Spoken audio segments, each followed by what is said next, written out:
Good morning, students. Good morning, everyone.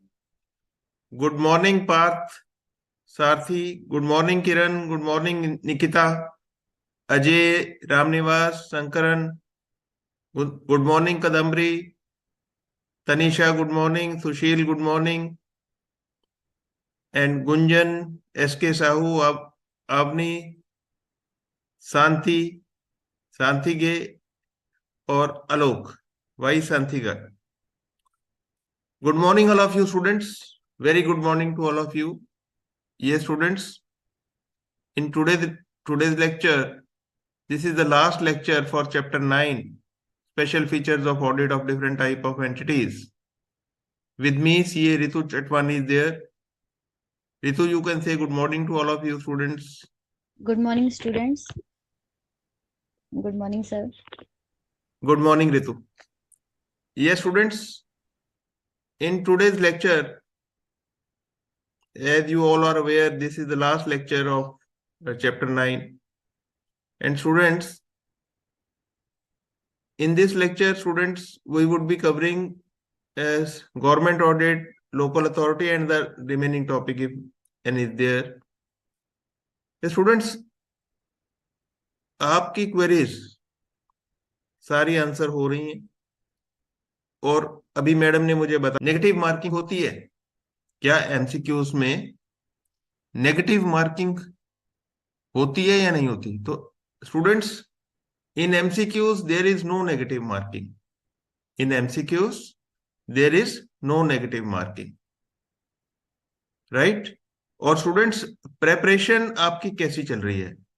साथ साथ मैंने आपको प्रेपरेशन की स्ट्रेटजीज बताई थी, तो आप अपनी प्रेपरेशन कैसे कर रहे हैं और आपकी प्रेपरेशन किस लेवल पर जा चुकी है? बिकॉज मैंने आपको बोला था कि आप एबीसी ऑफ ऑडिटिंग बिल्डअप करिए और थ्रू डेफिनेशन जो डेफिनेशन पार्ट है वो आपका जितनी भी स्टडी मॉड्यूल्स में डेफिनेशन है वो आपको 100% आनी चाहिए.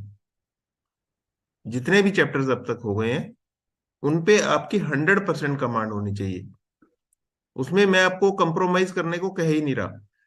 और if you are able to do that तो आपकी ऑडिटिंग अपने आप आपके चलने लग जाएगी, अपने आप आपकी लैंग्वेज अच्छी आनी शुरू हो जाएगी और आप देखेंगे आपका कॉन्फिडेंस, आपका जो राइटिंग में कॉन्फिडेंस है, ऑडिटिंग को लिखने में कॉन्फिडेंस है, वो आपका डबल ट्रिपल हो जाएगा.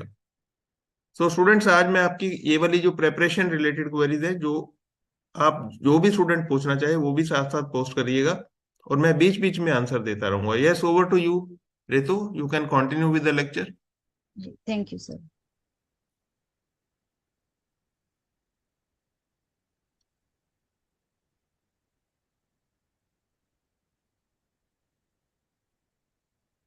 Students, good morning, all of you.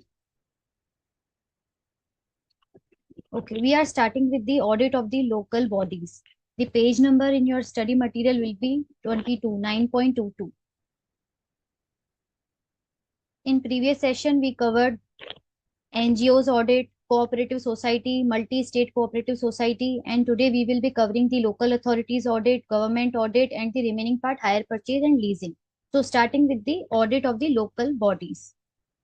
You can refer your study material page number 9.22. You So won't starting with yes, one sir. thing, you won't believe students, in one of the examination definition of municipality was asked. अब आप देख लो question में उसने पूछा define municipality. हालांकि audit से बहुत ज्यादा इसका लिंक नहीं है, लेकिन यहां तक वो डेफिनेशन पार्ट आप देखो पूछ लेता है जाके. तो ये भी आपको अच्छी तरह से करना है कि म्युनिसिपैलिटी होती क्या है, वो भी उसने पूछा. Yes. Yes. So a municipality can be defined as a unit of local self-government. First of all, we will be covering what is the meaning of self-government. In an urban area, by the term local self-government is ordinarily understood the administration of a locality, a village, town, city, or any other area smaller than a state. Okay, in the government audit, we will be covering the state, the union territories, the central government, Here we are talking about the smaller area than the state. By a body representing the local inhabitants, वहाँ locally रहने वाले, residing in the that local area, possessing fairly large autonomy, raising at least a part of its revenue through the local taxation, whatever the taxation imposed in their local area, and spending its income on the services which are regarded as the local, therefore distinct from the state and the central service. So, what is the meaning of municipality? What is the definition of it? The most important keyword here is the self government, local self government. What is the meaning of self government? That means the law making body and law executing body are the same in the local, in the municipalities, in the local bodies. Students understand here? The law making body and the law executing body are the same. That is called the self government. वो खुद ही law बनाते हैं. एक उसी local body का एक department law बनाता है. They are the law making body and the another department will be the law executing body. But the overall in charge of making and executing the law comprises with the law local bodies. That is called the self government. The municipality can be defined as a unit of local self government in urban area by the term local self government. Why it is called the local self government, I have explained you. In the ordinarily understood, the administration, whatever the admin, whatever the regulatory requirement, maintenance, administration and of a locality, a village, town, city, smaller than a state, by a body representing local inhabitants, possessing the large autonomy, raising a part of revenue. Their revenue are also generated from the local taxation and the expenses. Whatever the revenue they generate, they expend them on the requirement of the local inhabitants. Clear, students? This is the basic meaning of the municipalities. We are covering the audit of local bodies. What are the income sources? Income sources will be the local taxation and other revenues, and the grants we will be covering later on in the widespread. Clear, students? Now the next, the municipalities covers the 5 distinct type of urban local authorities. Municipalities further can be classified in these sections according to their location and the classification. Students, pay attention.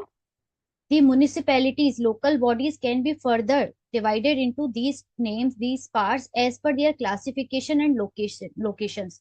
What can be these names? The first will be municipal corporations, municipal councils, notified area committee, town area content committees, and the cantonments. These are the types. These are the urban types of urban local authorities.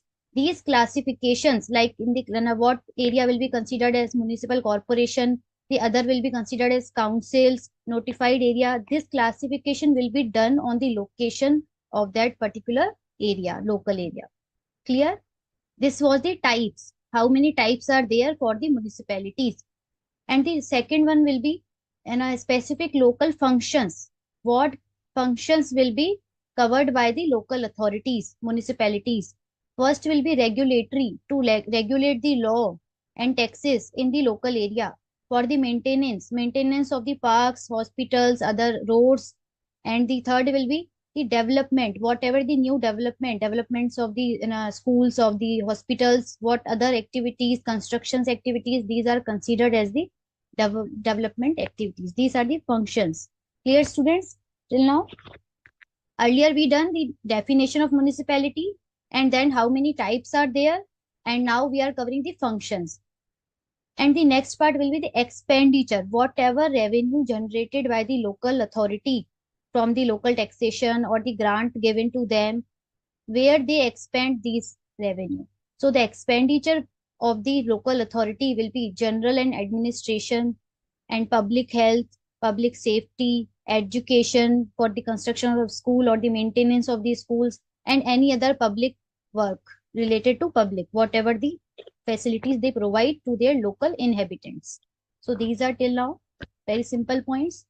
Now the property taxes and the octroi are the major source of revenue, as we covered in our first slide, that the local taxation is the major part of the revenue of the local authorities.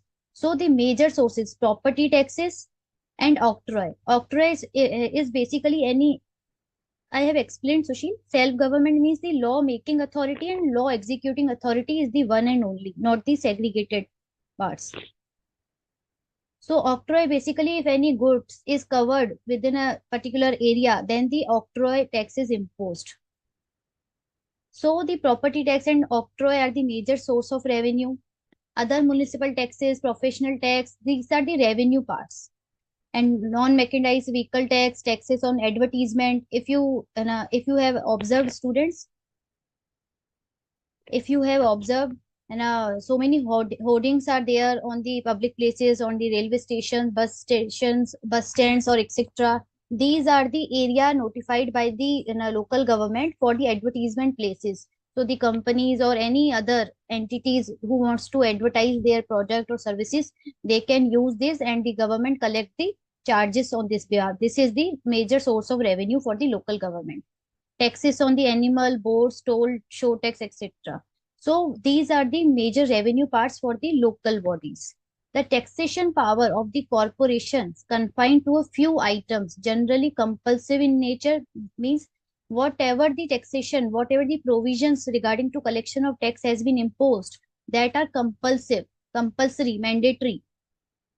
On the other hand, the tax power of the other type of urban local authorities cover a wider range, nature, and subject of the procedure for the imposing the requiring and the final sanction of the state government. So whatever the taxes has been imposed by the local authority, that will be compulsive on the local inhabitant to pay. Next part. Municipality in the urban area and panchayats in the villages. These are called the panchayats, gram panchayats and all. Local bodies may receive different, as I told you, the revenue part of the local bodies will be covered the local taxation as well as the grant received from the state or any other authority. So further we are covering the revenue part. The local body may receive different type of grant from the state administration as well. Broadly, the revenue grants. Students, till now we have studied the definition of the municipalities. Besides that, what is the revenue sources? That will be the local taxation for the same, where the revenues are expended for the public safety, public health, education, and what are the other sources? The other sources will cover the grant section. Whatever the grant means financial assistance received by the local authority. First will be the general purpose grant, specific grant, and the statutory and compensatory grant. So what is the general purpose? General purpose means they are the primary intended to substantially bridge the gap between the needs and the resources of the local body. If the expenses of the local bodies are, say example, 25 lakh, and the revenue part is only 20 lakh for the local body, then the remaining 5 lakh will be covered by the general purpose grant. And the specific purpose, these grant which are tied to a provision of a certain service for a particular purpose, for example, for the constructions of school or the hospitals, the grant given for the specifically then a particular purpose, this is called the specific purpose grant. Statutory and compensatory. Students, compensatory basically whatever the revenue part earlier was generated to a local authority, but now it has been merged with the state or the central. These are the various taxes levied upon by the local authority, students. And the third is statutory and compensatory grants. Whatever the earlier taxes were imposed by the local authority, now if these are merged with the central government, so the central government compensate local authority on behalf of that earlier taxes. For example, GST. Clear? These grants under the various enactment are given to local bodies because their revenue will go down after the introduction of the new tax that is merged with the central. So to compensate the loss of the revenue which will local bodies will we face. Toll tax, if a particular vehicle is going beyond the city limits, then the toll tax is imposed. These are the various types of taxes imposed by the local authority. here we are reading the what are and how many types of revenue grant categories. First will be general purpose, and another is the specific purpose, and third one is the statutory and compensatory grants. Is it clear till now, students? Firstly, we covered the definition. Second, it was the how many types, then functions, then expenditure, and the revenue part. Revenue parts will are considered and in are distributed the two parts. First is the in our local taxation. How many types of taxation are there? Professional tax, vehicle tax, octroi, property tax, whatever the and annually it is given on the property value of a particular property value exceed to certain limits. Advertisement on hoardings are placed on the public places, and the local authority collect the taxes or the charges on the same. And another part was the revenue from the grant, financial assistance given by the state government. So these are the three types of particular revenue grant: the general purpose, specific purpose, and the statutory and the compensation. Okay. Now the financial administration of the local authority. First is the budgetary procedure. Whatever the budgets, if you have covered in your costing part, this is the budgets have been prepared for this. This geared the subserve the twin consideration of the financial accountability and the control of the expenditure.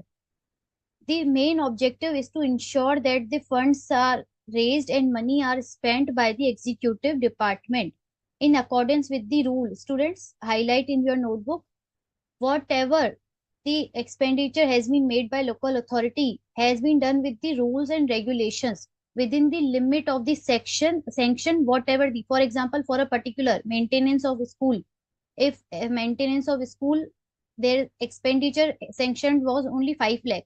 So what expenditure have been expended in real?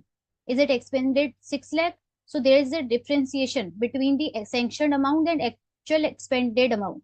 So whatever expenses have been done, that expense is according to rules and regulations and within the limit of the sanction and authorization. Particular person has authorized this amount for expenses by the legislature and the council. Budget preparation is usually the occasion for determining the levels of taxation and the rates and the ceilings of the expenditure. Ceilings of the expenditure means what could be the maximum level up to which expenses can be made on particular head.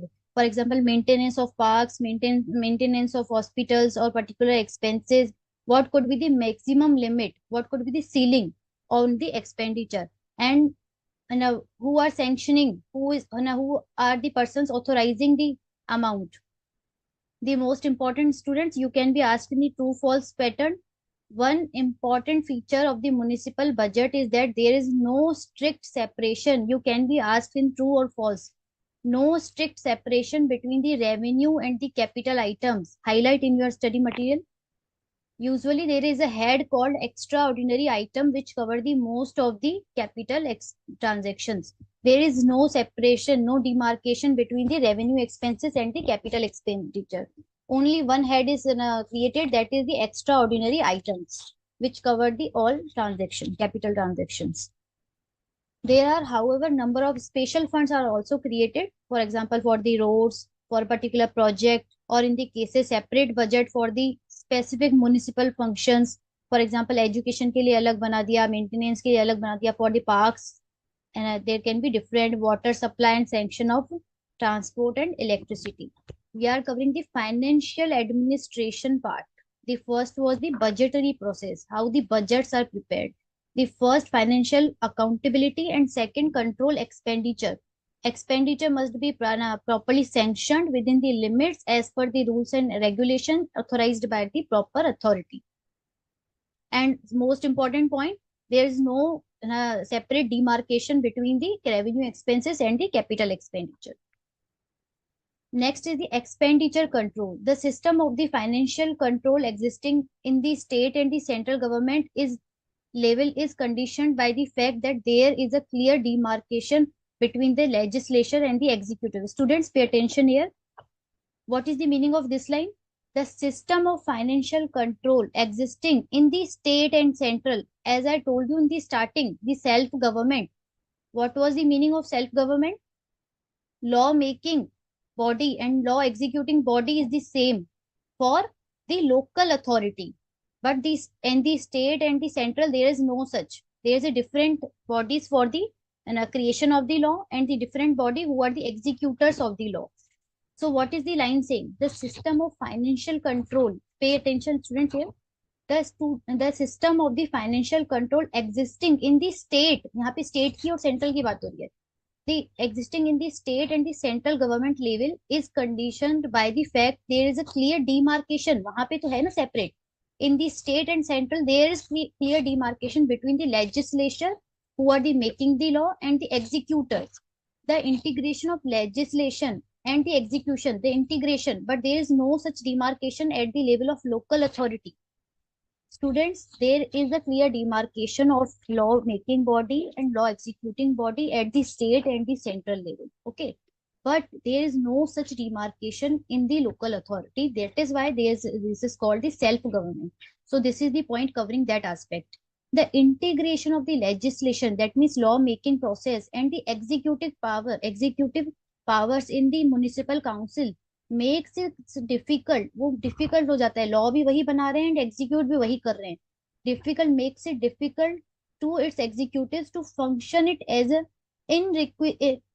inquisitorial body as well. Moreover, the separation of executive power and the functions in municipal government cannot accommodate the existence of independent finance office responsible to the municipal councils. What is the meaning? The meaning here is because of there is no clear demarcation between the legislation and executive powers, so it is difficult to manage the work of the municipalities. Because of the independence, there is no clear independence because they are the same persons are making the law and the same persons are the executing the law. This leaves, now what is the solution for this, students? What will be the solution? Now this leaves a system of external audit by the state, because in the local authority the law making body and law executing body are the same. So it is harmful to the independence, to the clear accountability process. So what will be the solution of this problem? This leaves a system of external audit is the only solution by the state government, because on the upper level of the local authority there is a state. So the external audit by the state government, the only instrument of controlling the municipal expenditure. And third is the accounting system. Municipal accounting budgets format have been criticized as neither, because the integration of the system, they are making the law, they are implementing the law, they are the only, there is no specific law for the audit. So this is the accounting system is criticized as neither simple nor comprehensible, sometimes providing the inadequate information. At the other times, the surfeit of information. That means there can be chances when the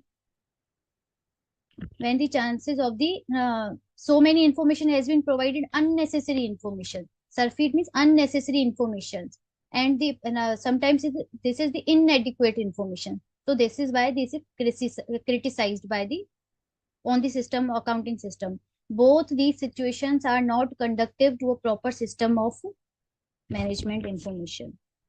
Clear, students? Now what will be the objective? The external control of the municipal expenditure is exercised by the state government through the appointment of the auditor to examine, as we covered in this red color highlighted point. This leaves the system of external audit by the state government. So this is talking about the same. If any external control, if the state thinks that, students, if the state is in opinion that the expenditure of that particular municipalities is beyond the limit, then they can conduct the external audit over the municipalities.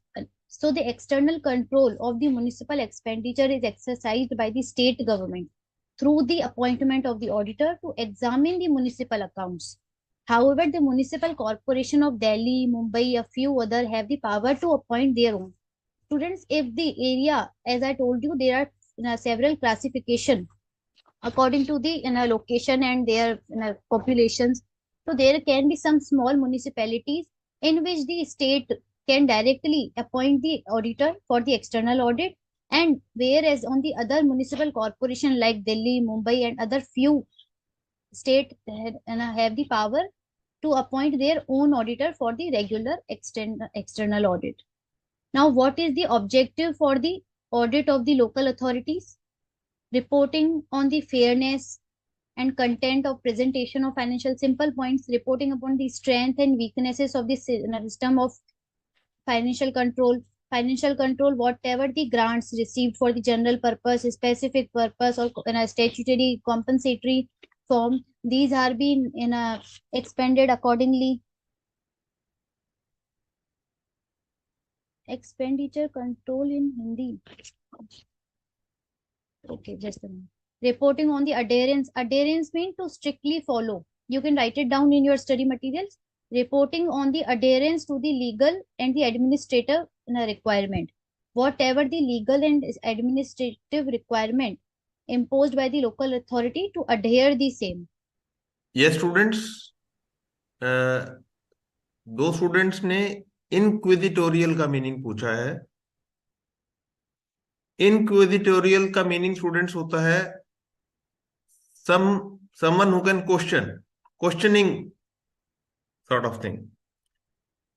तो questioning someone, inquisitorial का meaning होता है questioning someone, कि आप किसी को अगर question करते हो। मैडम के कॉन्टेक्स्ट में अगर आप अब लाइन पढ़ के देखोगे तो आपको क्लैरिटी हो जाएगी कि इंक्विजिटोरियल का मीनिंग वहां पे क्या, उस लाइन के अंदर क्या आ रहा है। Yes. Adherence means to strictly follow particular law and the administrative requirement. Reporting upon whether the value is being fully received on the money spent and the whatever. This is example. Point number C, reporting upon whether the value is being fully received on the money spent. Whatever the expenditure has been done by the local authority on development of schools or parks or whatever the amenities they are providing to public health, public securities, these are properly valued. These are the whatever the purpose objective for the same was for to the local authority, that purpose has been fulfilled.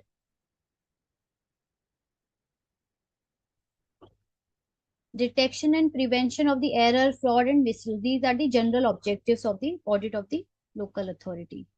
So this is audit is another method for financial control. These are general. The provision is coupled with the privileges of the ultra virus. You will be covering ultra virus beyond the powers of particular authority.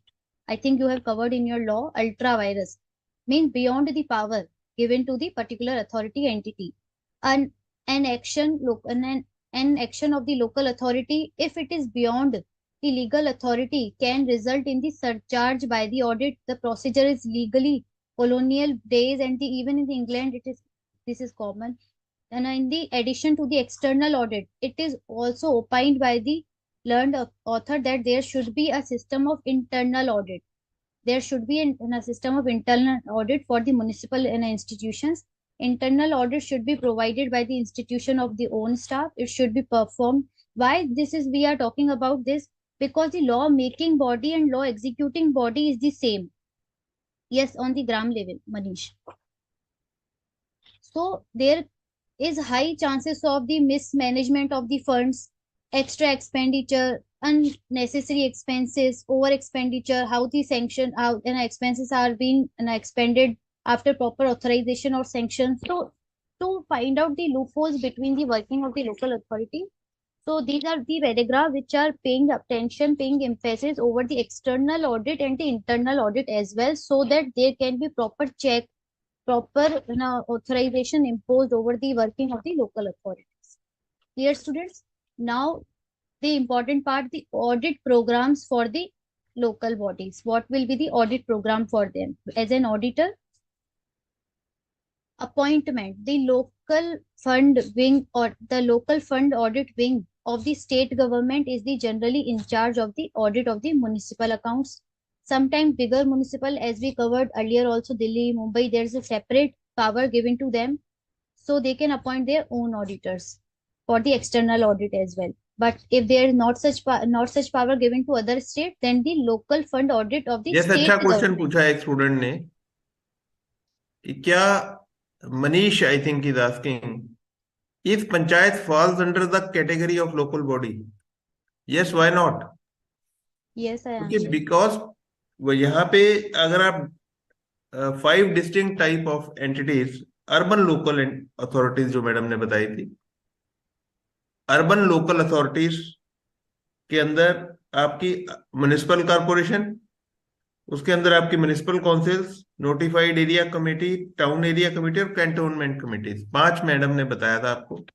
तो इनके अंदर तो ये नहीं, municipal government में 5 जो आपको entities different बताई थी उसमें पंचायत नहीं आएगी। आई एम सॉरी, मैंने बोला पहले पंचायत उसका पार्ट नहीं है, बिकॉज वो रूरल एरिया के अंदर होता है। Panchayat falls under the rural area, that is also, panchayat also does the same activities, please remember, panchayat भी वहां पर सेम ही काम करती है, लेकिन वो रूरल एरियाज के अंदर है। जो अभी हम पढ़ रहे हैं, अभी जो आपका टॉपिक अंडर कंसिडरेशन है, that is for the urban local authority, these are the urban local authority, जो 5 मैडम ने बताए थे। तो वहां पे एक इंपॉर्टेंट वो था, कैश था, कि वो अर्बन अथॉरिटीज हैं।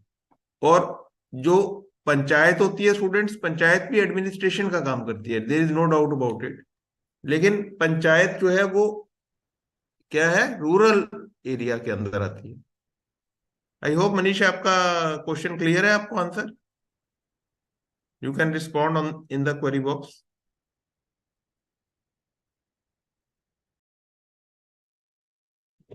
Yes, so these will be covered panchayat all the rural villages, and we are covering the urban part, urban area. Auditors concern, yes, Ramnivas, perfect. Auditors concern, the auditor while auditing the local bodies should report.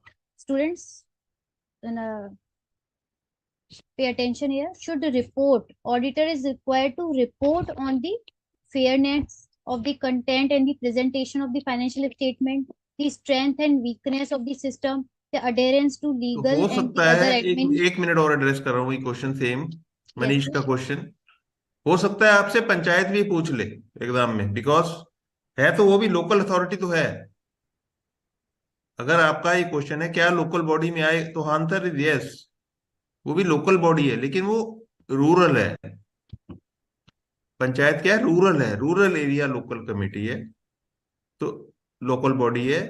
तो इसलिए पंचायत का answer मेरा yes he है। लेकिन हाँ, अभी हम जो पढ़ रहे हैं वो in context of urban authorities पढ़ रहे हैं, लेकिन अगर पंचायत के भी सिमिलर फंक्शंस होते हैं, आंसर यस है, सिमिलर फंक्शंस होते हैं। तो स्टूडेंट्स, आप यहाँ पे आप एक बात देखो, अगर कि ऑडिट में जो जो आप पढ़ते जाओगे, जो जो आप स्टडी करते जाओगे, आपको अपना दिमाग भी साथ में चलाना पड़ता है।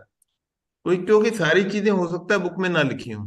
अभी मैं आपको अगर टास्क दूं एक, आज आपको एक से प्रैक्टिकल टास्क अगर मैं दूं, तो आप स्टूडेंट्स अपने एरिया में एक बार स्टडी, जहां पे भी आप रह रहे हैं वहां पे देखिए कि कौन सी कमेटी है आपके यहाँ। आपके यहाँ क्या म्युनिसिपल कॉर्पोरेशन है, म्युनिसिपल काउंसिल है आपके यहाँ, जैसे मैडम ने समझाया था आपको, नोटिफाइड एरिया कोई कमेटी, उसका नाम क्या है, टाउन एरिया कमेटीज, कैंटोनमेंट है।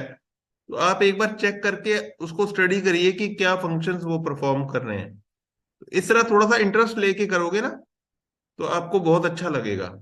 ये नहीं कि आपने ये पढ़ लिया और आपका टास्क खत्म हो गया, नो। आप एक बार साथ साथ प्रैक्टिकलिटी भी स्टडी किया करो कि हमारे एरियाज में क्या हैपनिंग्स हो रही हैं, बिकॉज ये आपके क्लोज जहां पे आप रहते हो वहां पे ही आपको पता है कि कौन सी लोकल बॉडी आपके एरिया के अंदर एक्ट, जैसे कि मनीष ने बोला कि रूरल एरिया के अंदर कौन सी है। तो अच्छा क्वेश्चन था स्टूडेंट से। तो ये सारी बातें स्टूडेंट्स जो बहुत प्रैक्टिकल एंगल से काम करती हैं। और एक और, जैसे मैडम ने बताया था आपको, बहुत अच्छी अच्छी बात बताई थी कि स्टेट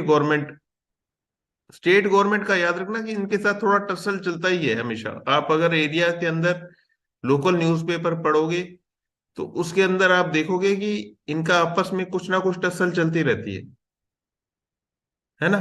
तो ये थोड़ा स्टडी का मैटर होता है। Yes, you can continue with your lecture. Yes, sir. So we are covering the auditor's concern. The auditor, while auditing the local bodies, should report on the fairness of the contents and the presentation of financial statement, the strength and weakness of the system of financial control, whatever funds have been acquired as a grant or local taxes that has been expended clearly as per the requirement or not. Not. Auditor is required to report on the same. Okay, pay attention on the word report, whether the value is being fully received and on money spent or not. His objective should be able to detect the errors and fraud and the misuse of the resources. And the another part is the rules and regulations. The auditor should ensure that the expenditure incurred conforms to the relevant provision of the law and in accordance with the financial result and the regulations framed by the competent authority. Whatever the expenditure has been incurred relate to particular law. Conforms मतलब to obey a rule or a law. Whatever the law has been made, whatever the rule has been made for a particular expenditure that has been fulfilled only after that expenditure is incurred. Here students, the relevant provision and in accordance with the financial rules and regulations for the same. I have given you the example for the same. Whatever the expenses, for example, for the education in a building or the hospital maintenance, if the expenditure was particular limit and the actual expended was the more than that. So that whether that expenditure was properly sanctioned and authorized or not. Page number 9.22 for the local authorities audit. Provisioning, he should authorization, he should ensure that all types of sanctions already covered, whether sanctioned or not, either special or general. This when a for example, if any grant was given for a special nature, that has been expended for that particular nature only, and if it is general, so that is expended accordingly. The auditor is required to report on these topics. Provisioning, he should ensure that there is a provision of the funds, whatever the expenditure. For example, provision for the on the education field, the local authority will expend this amount. On the hospital maintenance and the for the medicines, the local authority will expend this. For the maintenance of roads and the street lights, etc., this is the provision of the different types of provisions for the different activities. And the expenditure is incurred with the provisions. For example, on the maintenance of road, the provision was for the 10 lakh, but the expenditure actually incurred was the 15 lakh. So auditor is required to check the same has been authorized by the competent authority or not after the expenditure has been done. Provisioning clear, students? And the performance, the auditor should check that the different schemes, programs, projects, obviously whatever the activities has done by the whatever the projects, for the bridge project, for the flyover, or for the maintenance of schools and constructions of the schools, new buildings, roads, that has been properly done. The auditor should check the different scheme, whatever the schemes and programs and the for example midday meals, etc., if it is done at the local level, the large financial expenditure has been incurred, are running economically and getting the expected result. There is no wastage of the fund of the local authorities. Clear, students? This is about the local authority. Firstly, we covered the meaning, then types, then functions, expenditure. The major sources is from the revenue and a local taxation and the grants. And what is the auditor's responsibility on the same. Clear? Now we are moving to the government audit.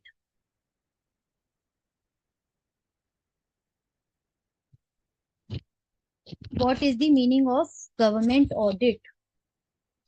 We started with the local bodies audit, in which the main keywords was the self-government. That means the law-making body and the law executing body are different. That is why it is called the self-government.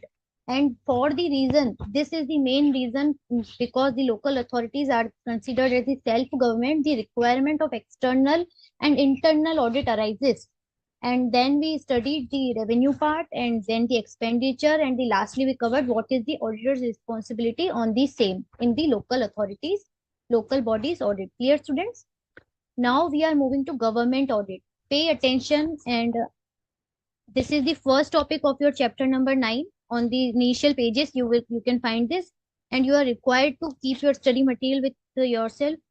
And because there can be so many small points in depth you will be getting in your true, false, or MCQ parts. So pay attention here, students. The government audit. The UN Handbook of the Government Auditing and Development Countries defines the government audit in this manner. So, what is the meaning of government audit? You can get this question directly also, and define the government audit and the objectives of the government audit. So, we are covering the same.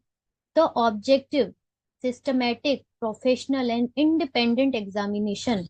Objective means whatever the rules has been prescribed earlier. For students, Follow for that. your knowledge, I can explain that government audit जो definition है itself, ये exam में बहुत बार, 2-3 बार तो मुझे ध्यान है पूछी गई है।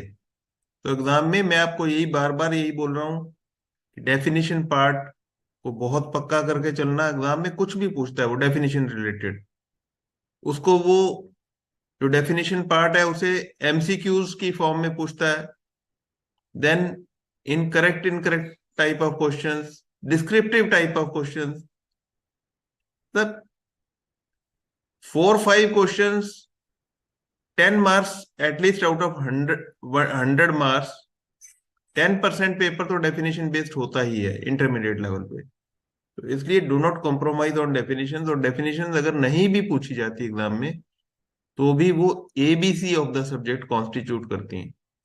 तो डेफिनेशन पार्ट स्टूडेंट्स, मैं बार बार बोल रहा हूँ in every lecture, almost I have conveyed this to you clearly, that you must bank upon this, you must prepare it very religiously, sincerely, so that you are able to have a grip on ABC of the auditing, and uh, accordingly your language will become commanded and you will be able to write well in the examination. Yes, you can continue. Yes, sir. Systematic, professional, and independent examination. We started your chapter also covered the independence, and we started this chapter also with the independence without the influence of the others. Of a public entity, the audit of a public entity in which the funds of the public is involved, made subsequently to their execution, whatever the programs, whatever the projects, whatever the expenses has been done that are being executed. So the audit is subsequent to the execution. For the purpose, now what is the purpose of evaluating? To evaluate whether and verify, evaluating, check karna. We were requiring this amount of profit or the efficiency and whether we achieved that objective or not. So that is the evaluating and verifying them. Verify whether the sanctioned, whether the expenditure was properly authorized, sanctioned, required or not. This is the verifying as per the rules and regulations. Presenting a report containing the explanatory comments on the audit findings together with the conclusions and recommendations. Students, and again, I am starting with the first point. What is the government audit? The objective, systematic, professional, and independent examination of what? Of financial, administrative, and other operations. The objective, systematic, professional, and independent examination of financial, administrative, and other operation. Financials regard to income and expense part, administration regard to adherence to the other various sanction, authorization part, and the other operations of public entity in which the funds of public is involved, made subsequently to their execution. Whatever the work, whatever the project was, it is executed. Now the audit is being carried out. For the purpose, now what is the purpose for the same? For evaluating and verifying them. Them means whatever the transactions has been executed, verifying them. Presenting, now after verification, what the auditor will do? The auditor will present a report containing, in report what will be the parts? You can segregate this definition in smaller units. So in report, what will be the auditor's duty? Now, to containing the explanatory comments on the various works and on the audit findings together with the conclusions and the recommendation. The audit report will cover three things: explanatory comments, conclusions, and the recommendation for future action by the responsible officials, and in case of examination of financial statements, expressing the appropriate professional opinion regarding the fairness of the presentation. This is the definition of government audit. Now, in India, comptroller and the auditor general is the authority to do the government audit. Clear, students? Now, moving forward, it aims to ensure, now why the in a government audit is being conducted, aims to ensure the accountability of the executive in respect to the public revenue, as we covered. This is the audit of the public entity. Public funds are involved, public entity. So in respect of the public revenue and expenditure, primarily the parliament and the state legislatures control all the government expenditure through insistence upon the demand for grant. The main idea underlying this control is that no expenditure can be incurred unless it has been voted upon by the parliament or state, and funds for every expenditure must be provided for out of the consolidated fund of India or of the state. So what is the meaning of consolidated fund? As per article, students, as in our law or text, there is a section. In the same way, in our constitution of India, that is संविधान, India का संविधान जो है उसमें articles होते हैं. There are the articles. So article 266 defines the consolidated fund. So the basic objective of the audit is whatever the expenses have been made or has been sanctioned from the consolidated fund that were required and as per rules and regulations, and whether these were needed or not, expended accurately or not. So what is the meaning of consolidated fund? All revenue received directly or indirect taxes and all loans taken by government and all amount of repayment of loan received by the government of India. Clear, students? And taxes, when a consolidated fund will cover the taxes part and the loan received, if government has received any loan for a particular purpose, and whatever loans were earlier given by the government, now they have been received back by the accountability. Means to make responsible the other person whatever the work has been done by him. Repayment of the loan. Clear, students? Now the objectives. As I told you, you can get direct questions on the definition and the objectives of the government audit. So these are the objectives you are required to write. Accounting for public funds. So government audit serves a mechanism and process for public accounting and government fund, whatever from which sources the funds are being generated, and what are the areas where these funds are expended. So when a proper accounting is needed for this, this is the reason for government audit. Appraisal of the government policy. Appraisal means review करना उसका. So it also provide a public accounting of the operational management programs and the policy aspect. Whatever the policies, whatever the schemes have been made, have been run by the government in different areas. So so the government audit pays the attention on this of a public administration as well as the accountability of the officials administrating the same. Whatever the schemes, whatever the operations, whatever the expenditure policy aspect has been managed, has been done by the government. So the objective of the government audit is to review the same, whether these are working properly, efficiently, and whatever the objective was for the scheme, for the program, that has been fulfilled or not. And the last base correction, obviously the if any expenditure, if any work, if any scheme project of the government is not going as required, so there will need a corrective actions for the same. So audit observation based on the factual data, whatever the actual data was in report, collections also serve to the highlight the lapse of the lower hierarchy and helping supervisory level officers to make the concerned corrective measures.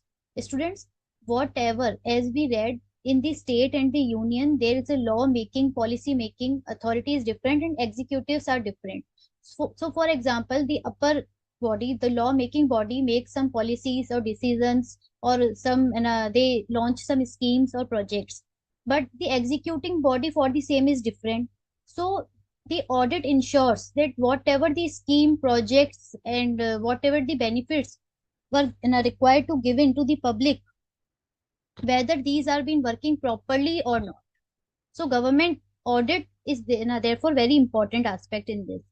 So whatever the schemes project has been launched by the government, by the upper authority, that has been executed accordingly or not. Clear? And what is the administrative accountability? Government audit is neither equipped nor intended to function as an investigation agency. Students, you can get a true false on these lines. To pursue every irregularity in and, misde- misdemeasure or the logical end. The main objective of the audit is the combination of the ensuring the accountability and administration to the legislature and the functioning as to aid the administration. Pay attention here, students. What is the meaning? What is the major administrative accountability for the same?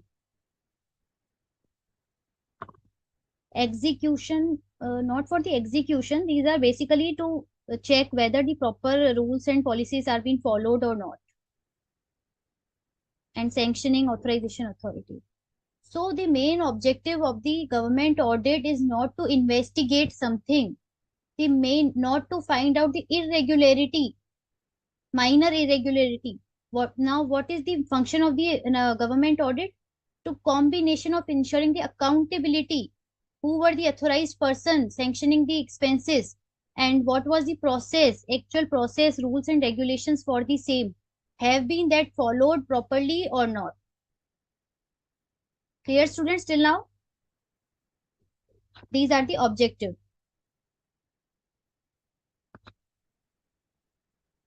If any queries you can ask, then we will be covering about the legal framework.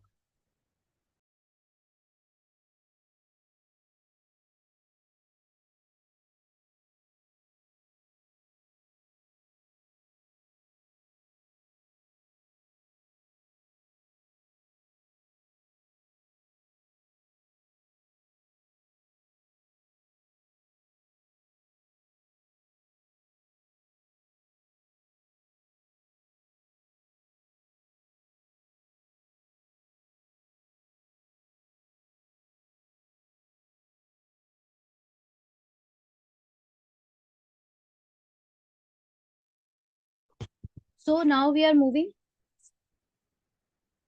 to next topic.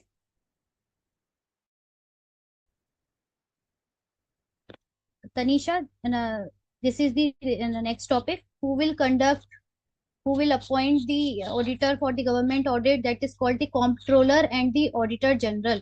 Comptroller and the auditor general will conduct the audit of the government audit. Now, who will appoint him and what will be remuneration? Third point is Vishali, corrective actions. Whatever the policies, project, schemes was run, executed by the government, if there was any loophole or any mismanagement in the same, any correction was required, so audit will be ensuring that correction has been done properly. The audit will recommend the corrections required in the executed schemes. And the administration will be factual data, whatever the data after the, for example, any schemes has been launched. Now, what is the outcome? What is the response? What is the data on report in the finance, in the figures? That is the factual data. And administrative accountability, that is to ensure the accountability of the sanctioning of the expenses and the administrative process, and not to find any irregularity or misdemeanor, any misconduct to its illogical end. So who will appoint? Constitution guarantees the independence of C&AG, that is called Comptroller and Auditor General is called the C&AG of India, by prescribing that he shall be appointed by the President of India. Students, now these are the points, true and false. The President of India will appoint the Comptroller and Auditor General C&AG. What about the removal? Shall not be removed. C&AG. Is it clear, Hemlata? Shall not be removed from the office except on the ground of proven misbehavior. Prove हो चुका है. That is not any allegation, but the proven misbehavior or incapacity, as in the case of judge of the Supreme Court, he can only be removed when the each house of the parliament decide to do so by the majority of not less than two-thirds of the members of house present and voting. What will be the removal? And our first point we are reading about the government audit, students, and the legal framework. And who is doing the government audit? Comptroller and Audit General, the appointed by the President of India, and who can remove. Then he can Comptroller and Auditor General can only be removed by proven misbehavior and incapacity. And what will be the process? When the majority, not less than two-third people, Rajya Sabha and Lok Sabha, houses of the parliament, decide to do so, the majority. But when can the C&AG can be removed? When the in a minimum two-third of the members vote to remove the C&AG, then can only be removed. Otherwise not. The parliament is competent to make law and determine the salary and other conditions. The salary is same as the Supreme Court judge, and the conditions of service, they cannot be vary to his disadvantages after the appointment. Once the C&AG has been appointed, then the service conditions cannot be varied. The Constitution further provides that the conditions of the service of a person serving in Indian Audit and in Accounts Department and the administrative powers of the C&AG shall be determined by the President. The President will appoint, the President will decide the all criteria relating to the C&AG. This is the appointment and removal. The tenure will be decided by this Act, the Comptroller and Auditor General's duties, powers, and conditions of Service Act 1971. And he shall be paid a salary, as told you, as per the Supreme Court judge, to strengthen his independence. Now, this is the third point, students, from which you can directly get true, false, or MCQ parts. Articles, various constitutional provisions. Article 149, Article 150, Article 151. As I told you, there is articles in constitutions as we have sections in the law. So, what states the Article 149? Article 149 states that C&AG shall perform such duties and exercise such powers. So, Article 149 relates to the duties and powers. You can remember in this way: duties and power relating to accounts. So Article 149 relates to the duties and power relating to accounts of the union and state or any authority prescribed, and the Comptroller and Auditor General duties, powers. There is a specific act for the same duties, power, and conditions of the service defines these function and powers in detail. So Article 149 states the duties and powers relating to accounts, and Article 150 provides the accounts, form of accounts. The accounts of the union state shall be kept in such form. What will be the form of accounts of state and union and central government? As the president may, on the advice of C&AG, prescribe. So Article 150 defines the form of accounts. And what about the Article 151? The reports. Students, Article 149 was about the duties and powers in relation to accounts. Article 150 will lay down the format in which the accounts will be kept, and Article 151 will state the report of C&AG relating to the accounts of the union and state shall be submitted to the president or governor. Highlight in your study material. You can get a direct true false questions. Submitted, whatever the report is made by the C&AG, he will present that report to the president in case of central government, and in case of state, that report should be submitted to governor of that state, who shall cause him to be laid before the house of parliament and the state legislature. So this is the submitted to the president and governor. You can get a direct question. And Article 151 lays down the report to whom the report should be submitted. And I have covered these three articles in the graphical manner, so you can refer this on. So 149 duties and power, 150 format of accounts, and 151 report. C&AG submitted to, you can add here two more points, and reports submitted to whom? Submitted to president and governor.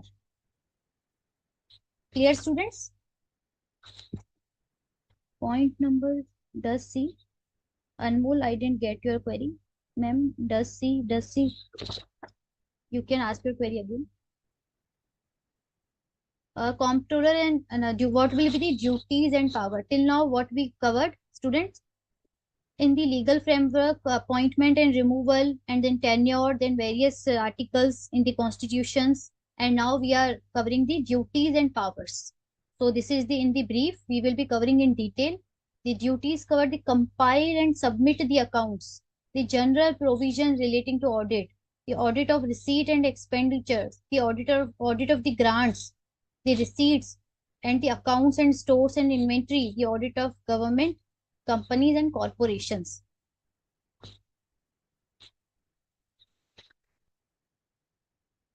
And the powers to inspect any office, to require that any, to inspect, the powers will cover, we will be covering in details also. To inspect any office of accounts, to require any information or books of accounts, to put such question, that means interrogation and questioning. Power to dispense, that means to do audit on the sampling basis. This is the power. So the first we will be covering in detail the duties of the C&AG. The first duty will cover the compile and submit the accounts of the union and the state. The Comptroller Auditor General shall be responsible for compiling the accounts from the subsidiary different for the different parts of the books, other additional books.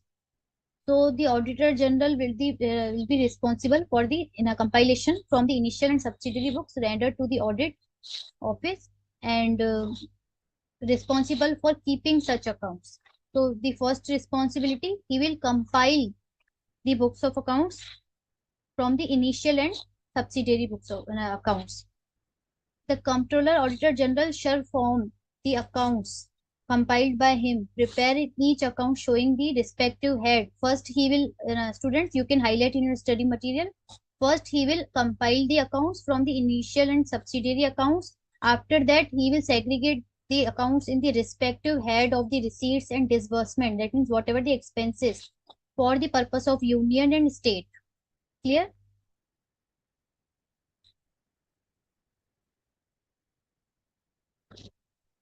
Shall submit those accounts and president and other governor, state administrator, union, and as the case may be, before the date as may be occurrence. So the first point will be the initial and subsidiary accounts. So compile karega. The another point, after compiling, he will bifurcate the receipts and headwise receipts and expenses for the same.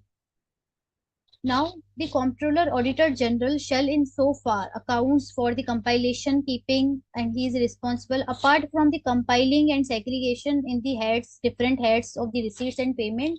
He can also give the assistance in the preparation of annual financial statements as required by the state or union authorities. Clear?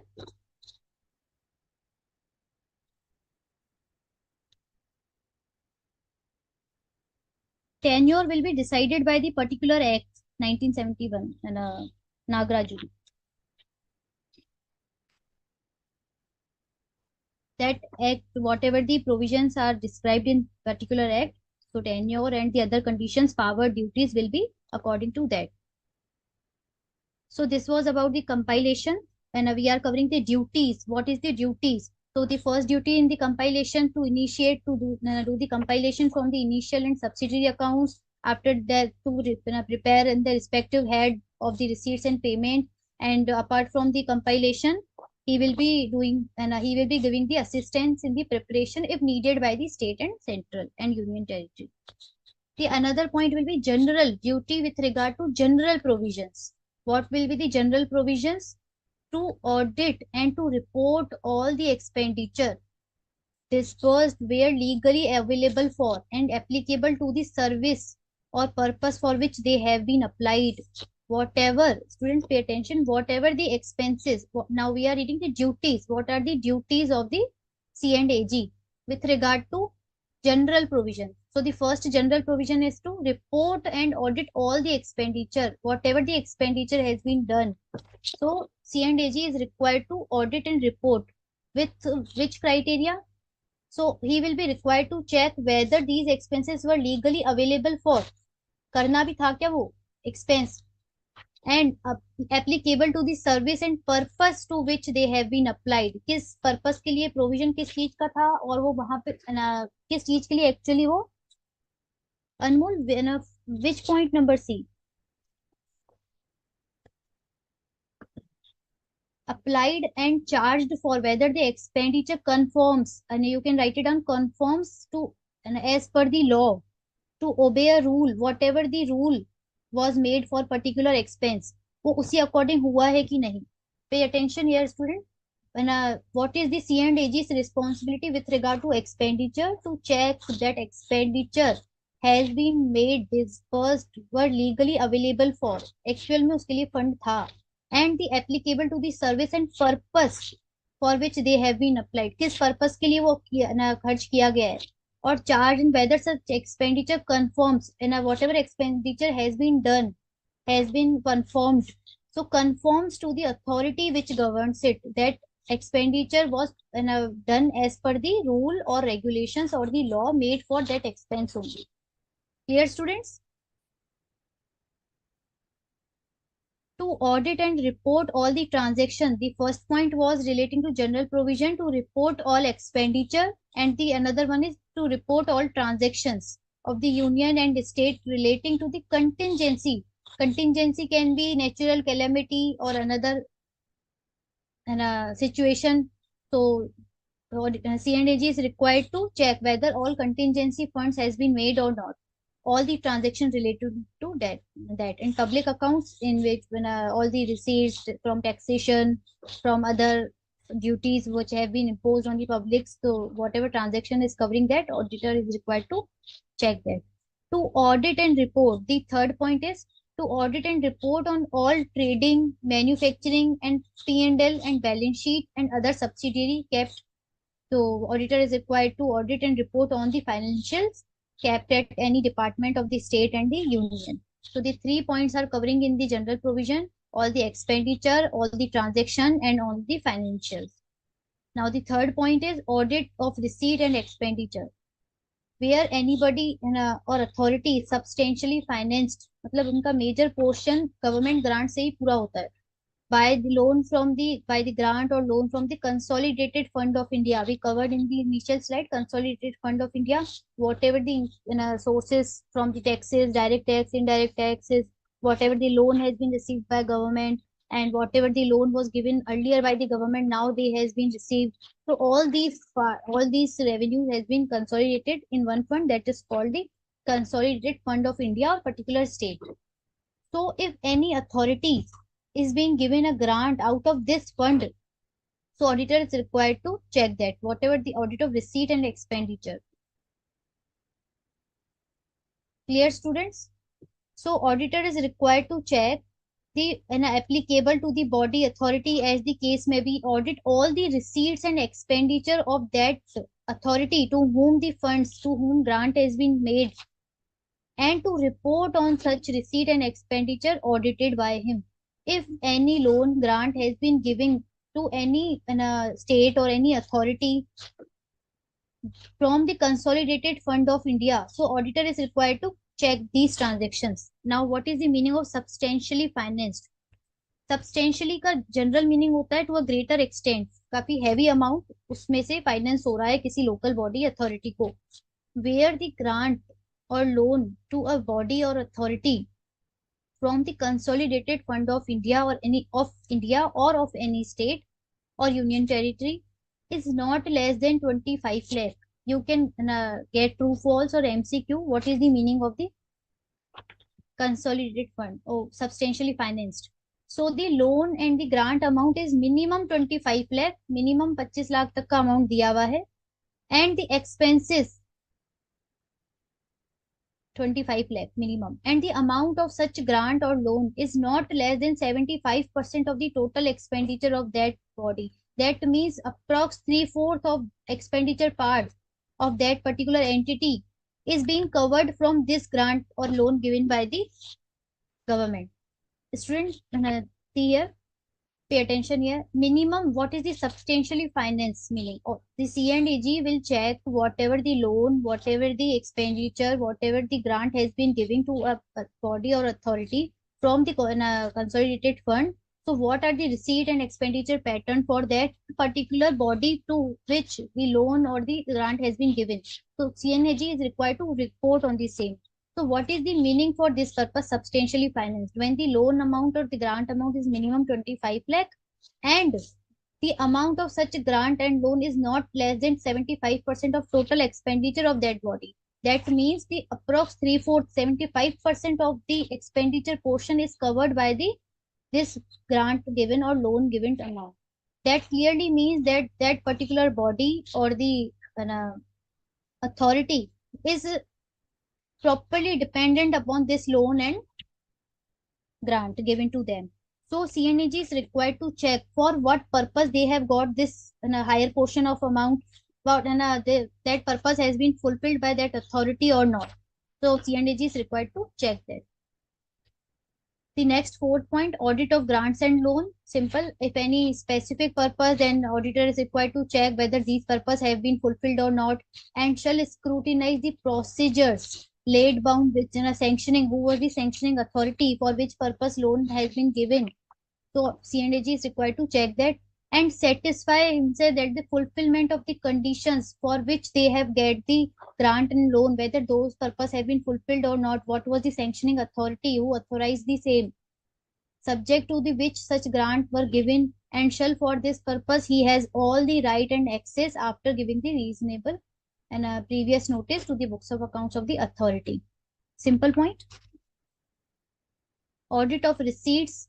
So he shall be duty of C&AG to check, satisfy himself whatever the receipt from the taxes, from the reimbursement procedures in that behalf and designed to secure effective check. Now the keyword says effective check on the receipt part, on the assessment, collection, whatever the tax collection is there from the assessment procedures, proper allocation of revenue are being duly observed and to make for purpose of the examination of the accounts as he thinks fit.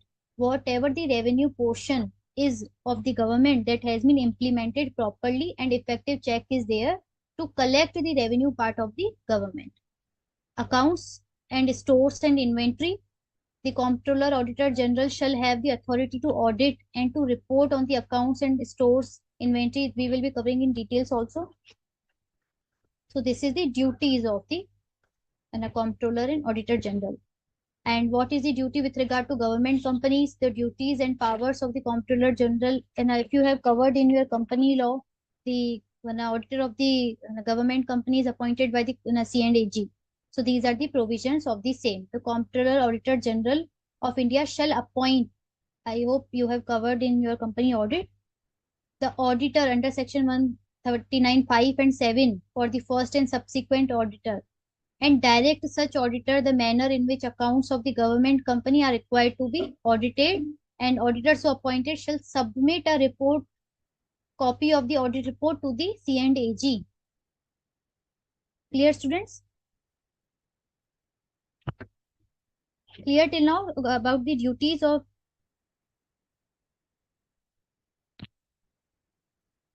expenses, whatever the expenses part of that particular entity to which grant has been given, that expenses are covered. Approx 75% of expense has been done from that grant given, and there are conditions also more than 25 lakh, and approx and a minimum 75% of the expenditure are covered from that grant given.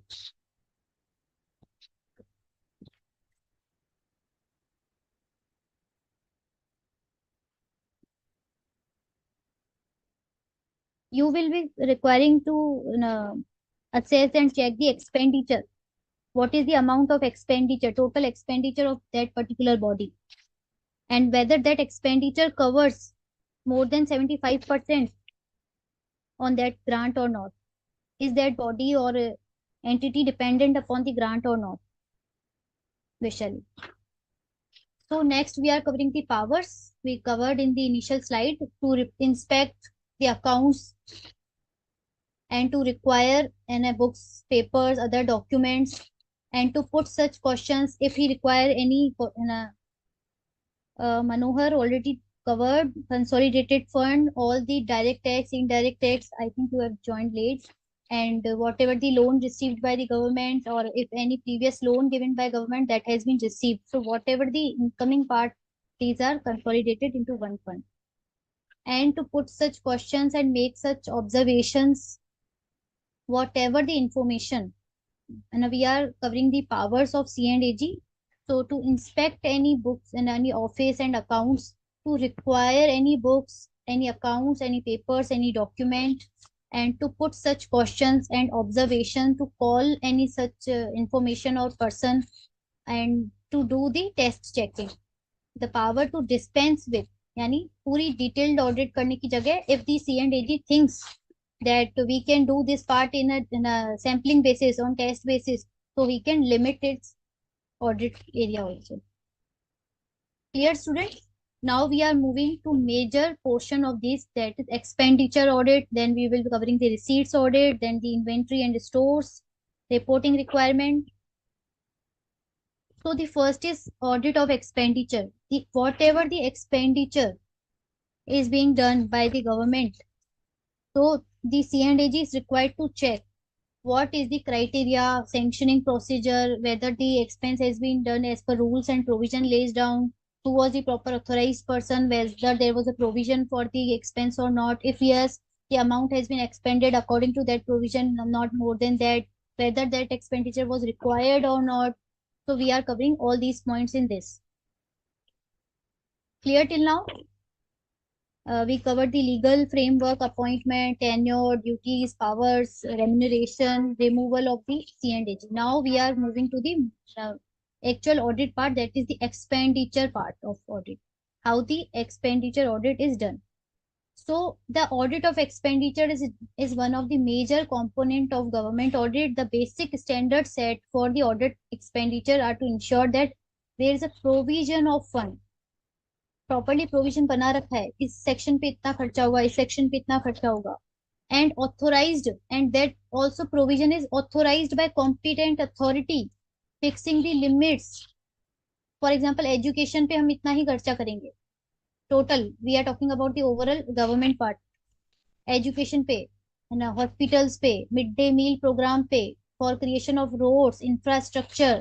So there is a provision of fund, that too authorized by competent authorities within the limits. So C&AG will check all these points: rules, regulations, sanction, authorization, provision of funds, whether the expenditure what have been expended by the government, that was properly authorized as per rules or not.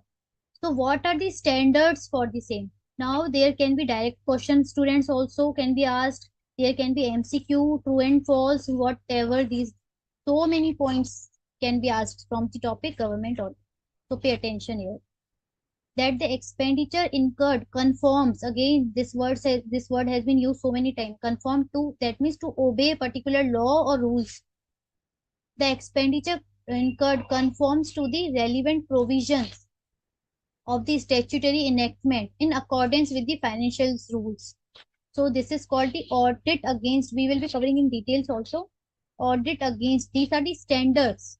Before doing the audit of expenditure, the C&AG will briefly check the standards for an expenditure audit, from which the first standard is that expenditure must be as per rules and orders, as per regulation, which was set for that particular expense only. The second point will check about the sanctioning, already covered. One, who are the authorized person, properly sanctioned or not. So sanction either special or general, accorded with the competent authority authorizing such sanction, that is called the audit of sanctions. The third point will be audit against provision of fund. If any particular separate provision has been done, so audit and so expenditure is made out of that provision only. There is a provision of fund out of which expenditure can be incurred, and the same has been authorized by the competent authority. That is called the provision of fund. These are the standards for expanding. Clear? The next point is that the expenditure incurred with due regard to the broad and general principles, financial propriety, such as most important point. Expenditure incurred with due regard, with due diligence, rational, वो needed था क्या? That is called the propriety audit. For example, there was a provision of fund 10 lakh for maintenance of road, and that was as per rules also 10 lakh. All the 2 3 conditions were okay, ticked okay, but these expenses were actually practically not needed at all. That maintenance of road presently, as per the present condition, that was not needed. Or another example can be school building, which is requiring after the 3 4 years, but expanding these amount in present situation, in present scenario, at this time, this what expenditure is needed or not, whether this is out in a भले ही वो उसमें rules regulation के according हो, properly sanctioned हो, out of provision हो या नहीं हो, but that was particularly needed or not as per the rational behavior, that is called the propriety audit.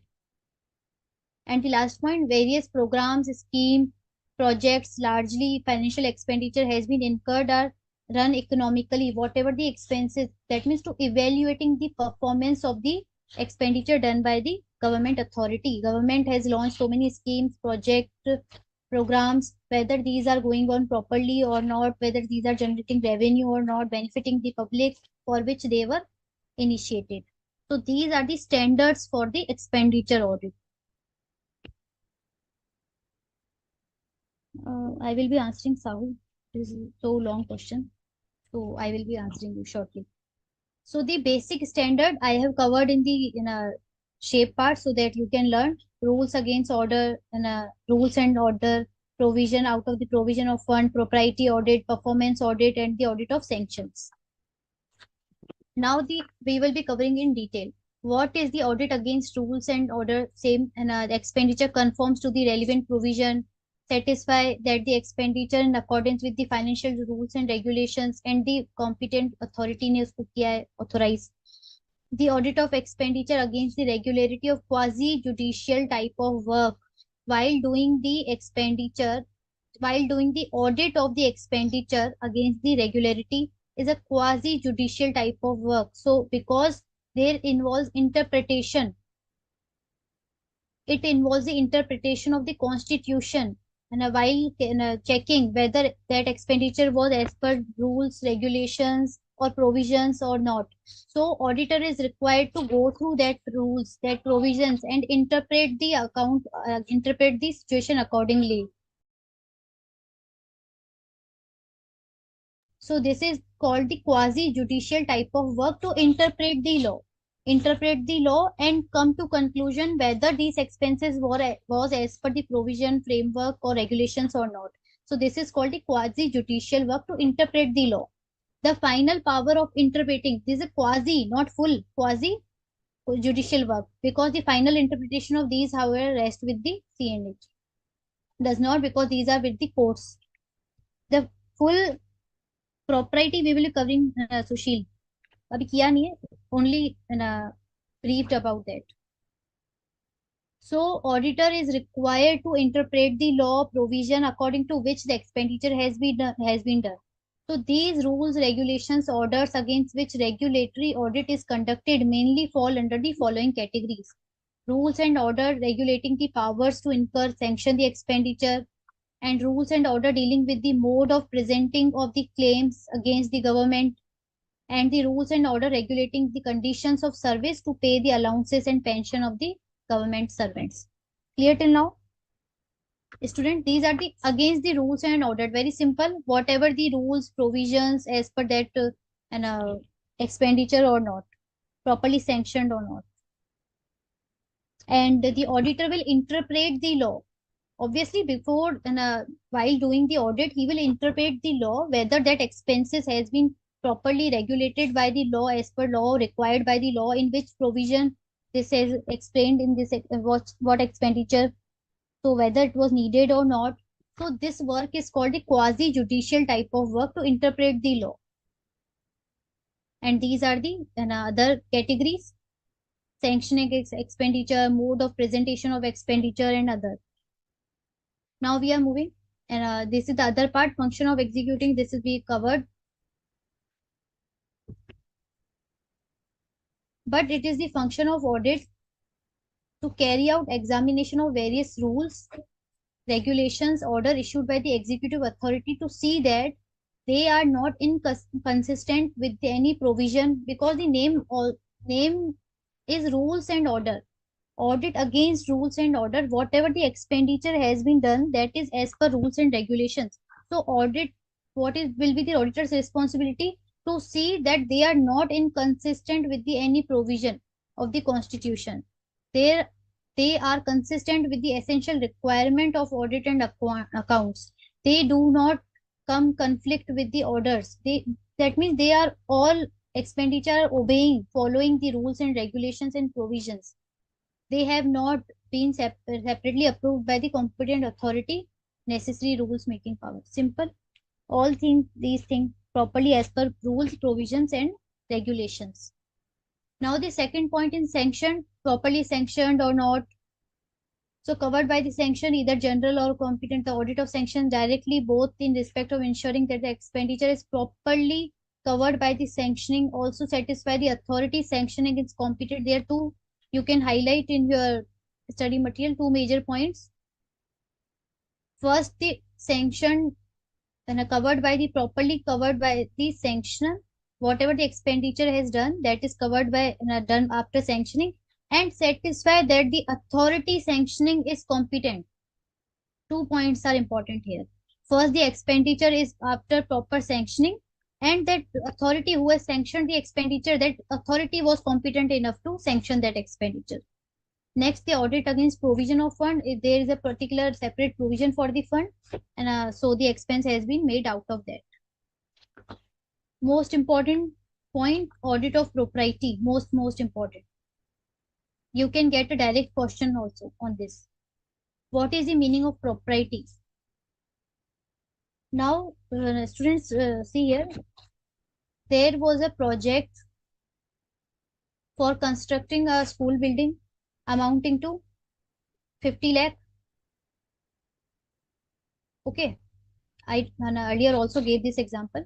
So 50 lakh, this was expense was against rules and order. This expense was okay as per the first standard, that was the rules and order. And second, also satisfied, it was properly sanctioned. It was sanctioned by proper authorized person also, and there was a separate provision also for the construction of the school building. The third point was also satisfied. But was these in a school building construction needed at this point of time or not? This school building on which 50 lakh has been expended, that is going to be used after the 5 years, and not, this is not needed presently. This school building we need, or the public need, after the 5 years, but the expenditure of 50 lakh has been expended in the current year. So an auditor is required to check whether the expense that has been done in the current year was that required or not. This is the simple example. There can be so many other examples as well. In short, auditor is required to check whether the expense has been required or not. The auditor bring out the cases of improper avoidable. As I told you, this expense could be avoided for the few years. वो टाला जा सकता था. Improper and ineffective expenditure. Even though expenditure has been incurred in conformity with the existing rules and regulations, audit against rules and audit point number 1 gets satisfied. The expenditure was against rules and orders. And point number 2, that sanction, that was properly sanctioned. Point number 3, against the provision of fund, वो provision out of the fund ही था, provision से ही था, but that was avoidable, that was not needed presently. So that point we are covering in the propriety audit. That could have been avoided, avoid हो सकता था, that was not needed presently.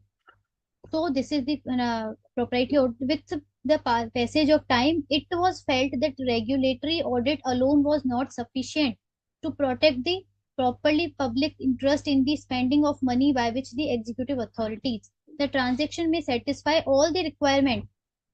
All the 3 points were properly satisfied of the regularity audit in so far as the various formality, but still highly wasteful.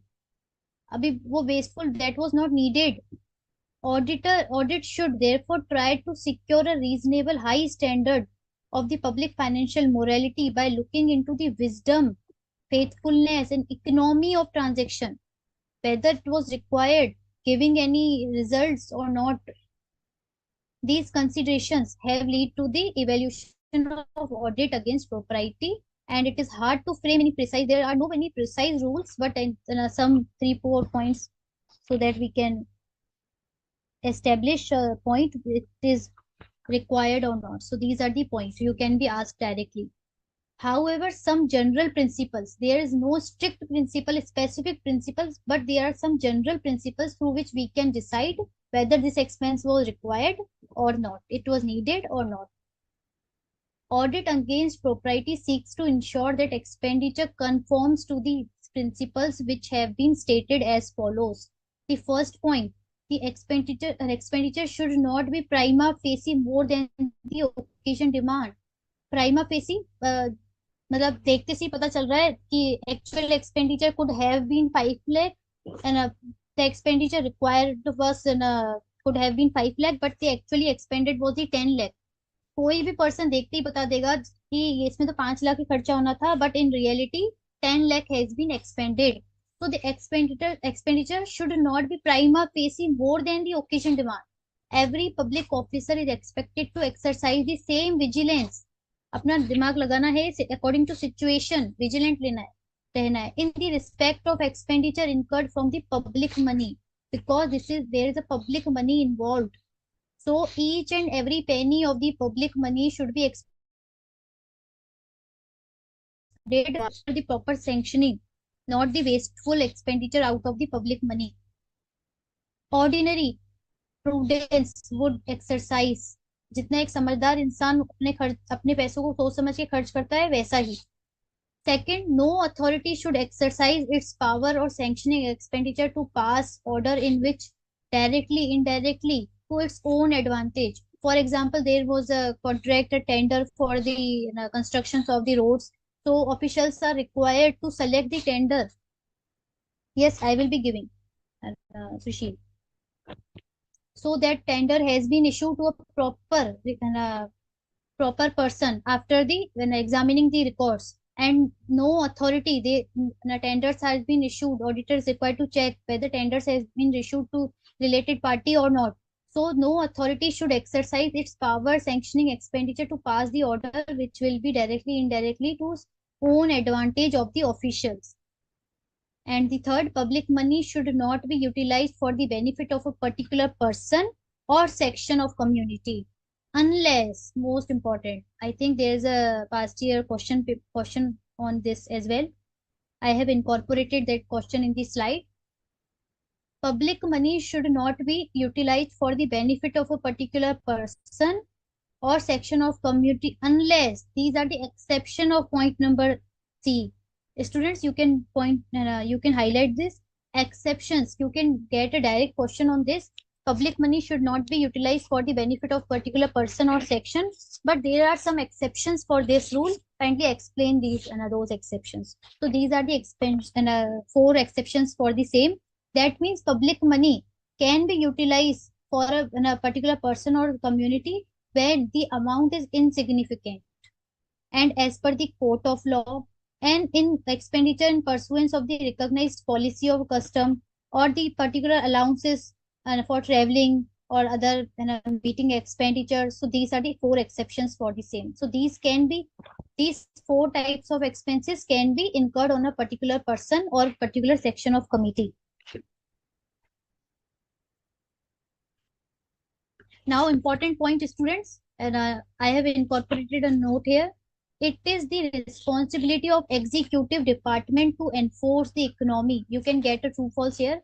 It is the responsibility of the executive department to enforce the economy in public expenditure. The function of audit is to bring to notice of the proper authority to the wasteful. Auditor's work is only to report in his audit report and bring the notice to the authorities whether these expenses have been properly done or not. Bring to the notice of proper authorities. But the responsibility of executive department to enforce the economy, whether the expenses have been done properly or not. This is not the work of the auditor. Auditor is required to only go through the rules and regulations, and if any deviation has been found, the auditor is required to report and to bring to notice in his audit report. Clear? If any unproductive or wasteful expenditure has been done. This is the shape, this is the points given in the shape format for the propriety audit, because there can be direct questions asked as well. हाँ ना, expenditure audit का last part करेंगे, तो उसके बाद मैं break दे दूंगी. Performance audit. The scope of audit has been extended to cover the efficiency, economy, and effectiveness. Clear, students? Now, what is the efficiency? Efficiency to do the in a particular project or work with a minimum resources, or whatever the resources have been given to you, and effectiveness, whatever the goals has been given to you, you have achieved that goal. And efficiency, and to achieve that goal with the minimum resources. And economy, whether this is profitable or not, particular project or scheme. So this is considering the three aspects: efficiency, economy, and effectiveness audit, that is called the full scope audit or performance audit. Whatever the scheme project has been run by the government, how they are performing, is it performing well or is it going into loss or not. So this is the full scope audit. Efficiency, to look into the whether the various scheme project are executed, their operation conducted economically, whether they are yielding the result profitable or not, getting the result as expected or not, the relationship between the goods and services produced and the resources used. As I told you, whatever the resources has been given, to make the best out of it, that is called the efficiency audit. And what about the economy? And acquire the financial, human, and physical resources in economical manner, not wasteful, not the wastage of any of the resources given to them, and getting the profit out of them. Effectiveness, appraisal of the performance. Appraisal means review of the performance program screen and overall target. Effective means whatever the objectives you set, you have get that, you have acquired that objective. As well as the effect and efficiency, the means adopted for attaining the objectives. Efficiency come performance audit, whenever used is an objective and examination of the financial and the operational performance of the organization, program, authority, function, and in oriented toward the identifying the opportunity for greater economy and effectiveness. The procedure for conducting the performance audit could be identification of topics and a preliminary study, planning, executing, and reporting. These are the general steps for any audit also. Clear till now? So in performance audit, we will be checking what resources were given, whether that has been utilized properly or not without any wastage, and effective, what goals were set, they have been achieved properly. Economy, no wastage of any human and environment and other resources given to the that project. Clear, students, till now? This was about the expenditure audit, and you can ask your queries till now, or otherwise, and I will be taking 5 minutes break. After that, we will be covering the other receipts and store and commercial accounts, etc.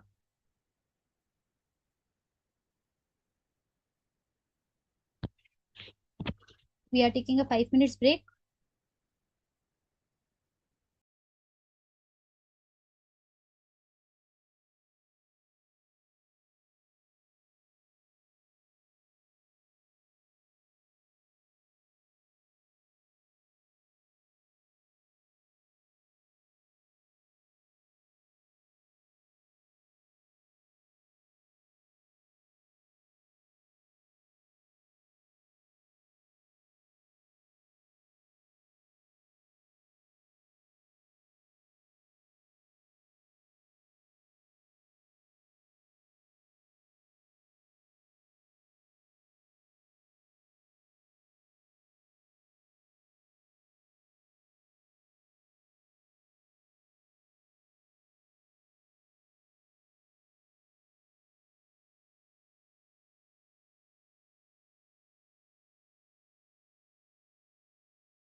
Students, please join fast.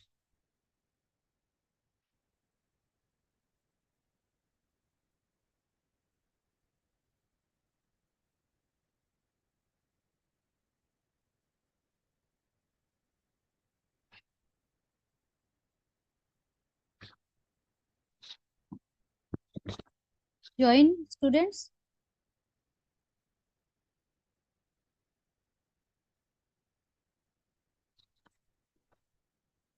The next topic is audit of receipts.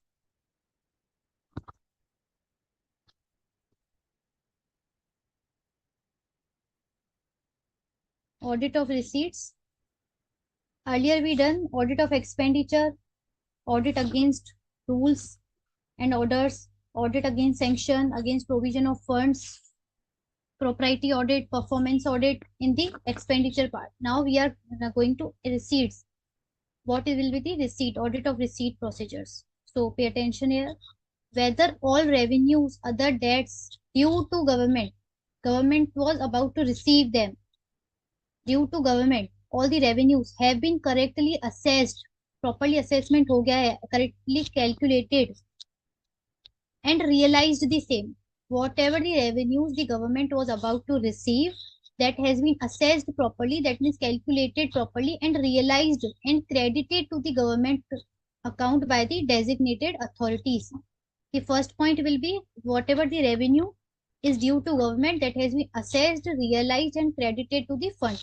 The second point about the audit of receipts will be whether the adequate regulations and procedures have been laid down, framed by the department concerned to secure an effective check. Student, you can highlight the words which I am repeating.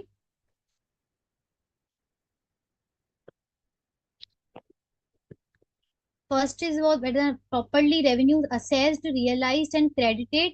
And second point is all the whether adequate, effective check procedures imposed over that collection part or not. Assessment and collection and proper allocation cases. The third, whether such regulations and procedures are actually being carried out.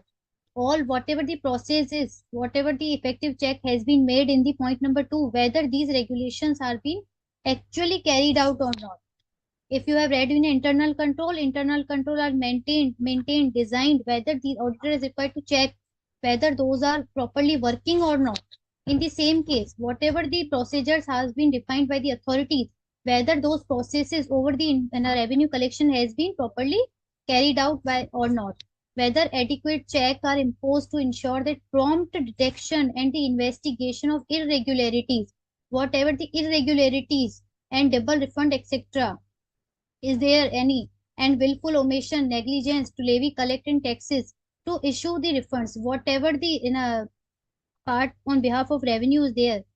Auditor is required to ensure the prompt detection if any loopholes are there, if any irregularities if he faces, and the review of the system and procedure to see that the internal procedure adequately secure the correct and regular accounting demands of collection and refunds pursuant to due upon the final settlement, and suggest improvement. Review the system. So auditor is required to check the overall system to see the what is the internal procedures through which the revenue is being collected through the various refund and demands collection, which the government is collecting from the public, from the tax or penalty or whatever the refunds has been issued by the government to the public. The basic principle of audit of receipt is to and a receipt is that the more important to look the general that the particular thing. Auditor is required to main focus on the important points rather than the general points. Though the individual cases of assessment, demand, collection, refund are important within the area of test check, but the auditor is required to pay attention on the major specific points. Clear, students? This is the general aspect of the audit of revenue. The sixth point on the audit of receipts will be the extent and quantum of the audit required to be done under each category of audit determined the C&AG. They are neither negotiable nor questioned. To check prescribed. Just a second, students.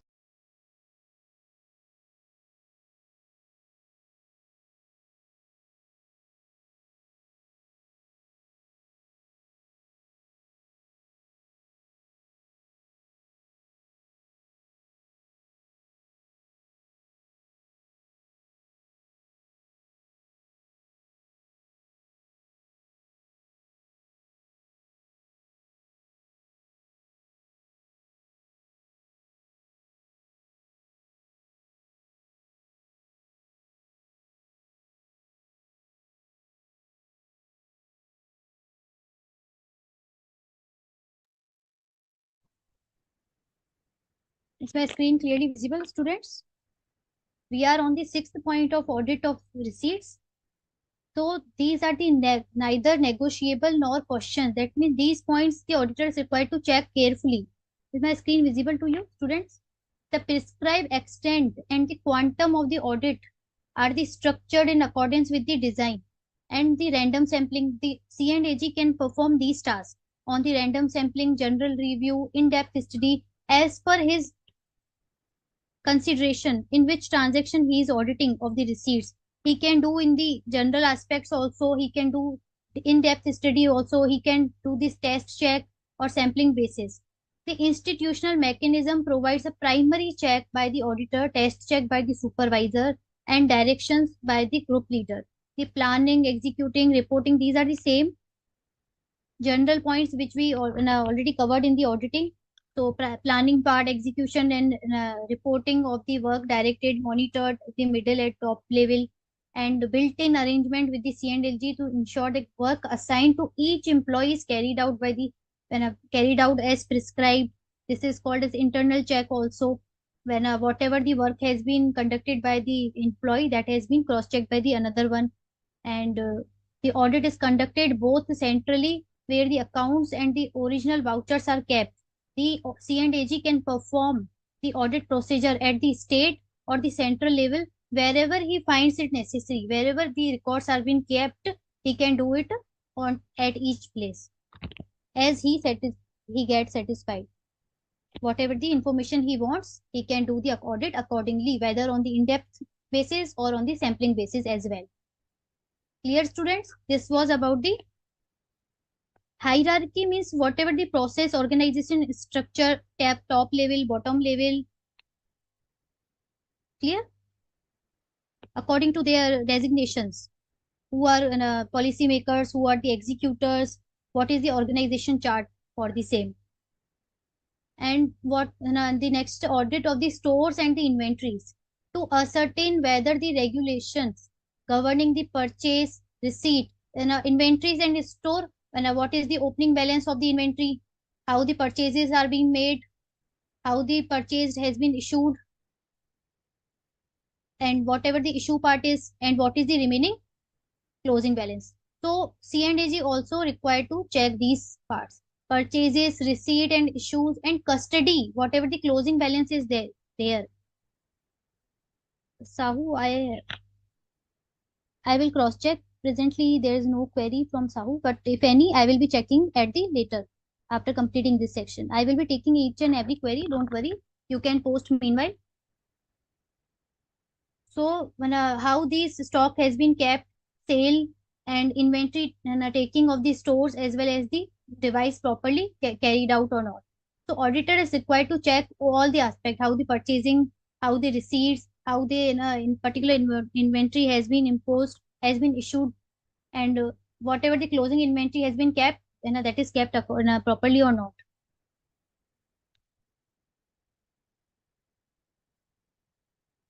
Clear?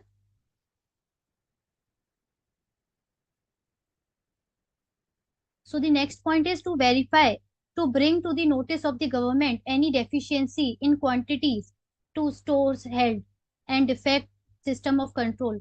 If, for example, in the books of accounts, the audit and the inventory stock is saying something, some figure, but on the actual physical count, the figures was something different, less than that. So auditor is required to check and to bring to notice to the government if any deficiency in the quantity is been found by the C&AG while doing the audit of the inventory and the stores. Third point, to verify that the purchases are properly sanctioned, made economically in accordance with the rules of purchase laid down by the competent authority. To ensure that the prices paid are reasonable, are in agreement with those in the contract. Student, if you have covered in your general audit part, first of all, purchase order has been made. In that purchase order, whatever the party from the quotations, whatever the parties have given the quotation, a purchase order has been finalized, and there is a contract with the vendor, and after that proper contract, the purchase has been made. So auditor C&AG is required to check all the process at which prices purchase has been done, whether as per the agreement, what is the contract with the vendor, what are the prices paid for the purchase, whether those prices are proper or not as per the market rate or not, what is the quantity. If the market rate, for example, for a particular product is 10,000 rupees, but the actual product is received and purchased only at 8,000 rupees. So whether there is a compromise on the quantity, on the quality issues or not. So auditor is required to cross check on the each and every aspect and the prices as well as the quality of the same.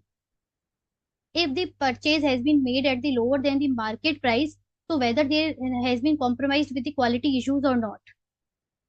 I will be taking each and every query once. Just let me complete the continuing part because it is very disturbing to take the previous part queries in the current.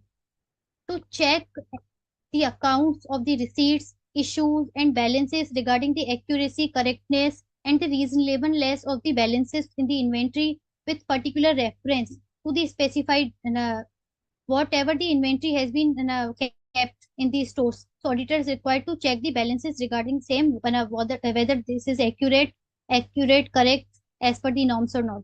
If any excess or idle inventory is specified mentioned in the report, periodically verification of inventory, physical count, and what is the expiry date inventory, and what method of issuing they are following, FIFO or LIFO, in the issuing of the inventory from the store to particular department where this is needed.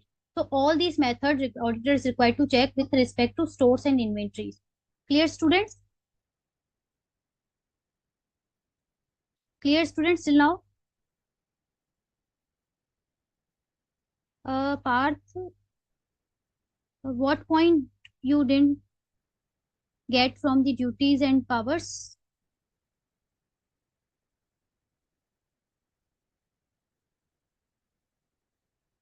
Students, any queries from this stores and revenue, audit of revenue and audit of stores?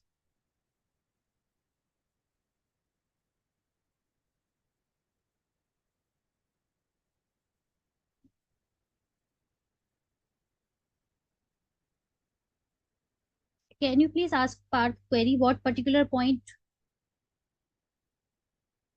duties of C&AG?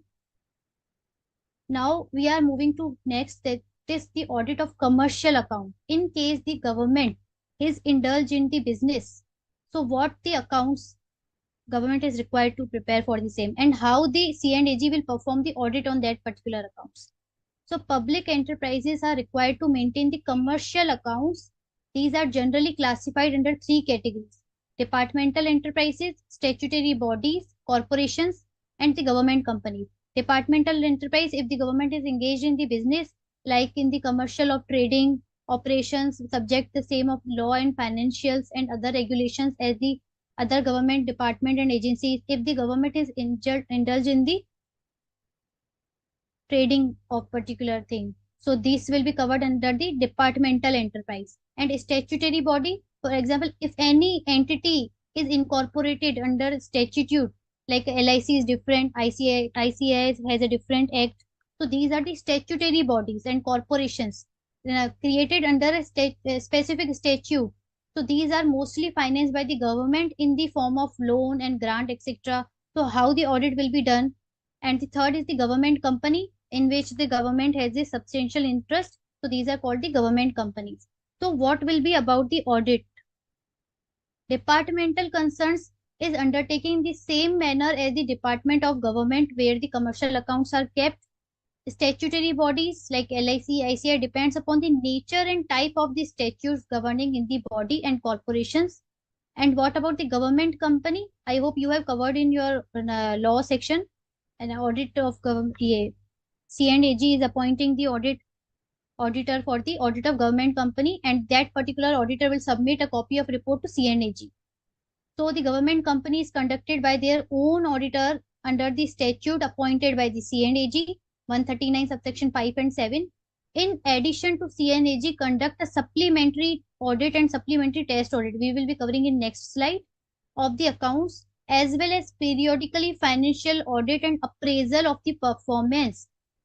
If any, for example, there is a government company for which auditor has been appointed by the C&AG, whatever the audit is performed by that particular auditor appointed by the C&AG, Apart from this, C&AG can also perform a supplementary test audit on that government company, and he can appraisal the performance appraisal, that means review of that particular. I will be uploading the today. I have uploaded the two parts, and the remaining part I will be uploading it today, because the part whole chapter will be completed. So this is about the government company. So an audit of government company is done by the auditor appointed by the C&AG. But besides that, C&AG can also perform the supplementary test check on that government and a company. Clear, students? Next is the powers, other specific powers. Powers to appoint the government company auditor. 143 subsection 5 of the Act of the Companies Act 2013 state that in case of government company, already gave you the example, any other company owned and controlled by the central government or state government shall appoint the auditor of that particular government company shall be appointed under section 5 and 7 of 139 by the comptroller and auditor general. And you will be covering in your law as well. C&AG will be appointing the auditor of the government company. Now this is the again most important part of the supplementary audit.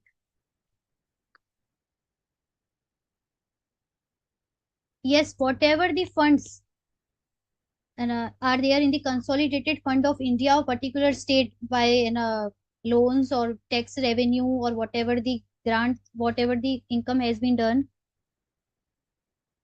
depending upon the chapter. We will be covering some MCQs also.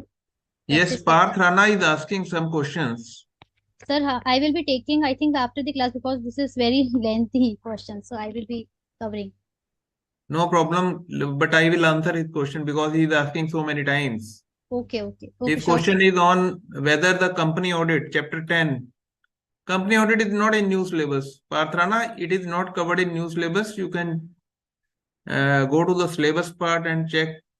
Company audit is not covered in the new syllabus, and it is covered in the law syllabus. So if you go to the law part, law syllabus, so there you will find the company audit. It is not covered in auditing. So far as auditing is concerned, you go to the modules and check which chapters are covered, which topics are covered, which are not covered. So you should go to the new module, new syllabus, and check the coverage of the topics. Okay. Yes, you can continue. Yes. So the next portion is the supplementary audit, as we covered in the earlier slide. In the same way, Himlata, yes, in the same way as given in the earlier proportion. You will be getting in the law provisions, mutatis mutandis, in the same way as it was earlier given. Yes. So the next we are covering the supplementary audit, as we covered in our earlier slides that the auditor of the government company is appointed by the C&AG, and apart from this audit, C&AG can also perform the supplementary and test audit on the accounts of the government company. So this comes under the power to conduct the supplementary audit and comment thereon. So the comptroller and the general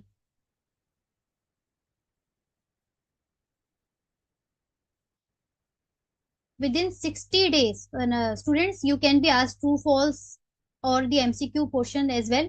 Within 60 days from the date of receipt of the audit report, as I told you, that particular auditor of the government company is required to submit a copy of the audit report to the C&AG also.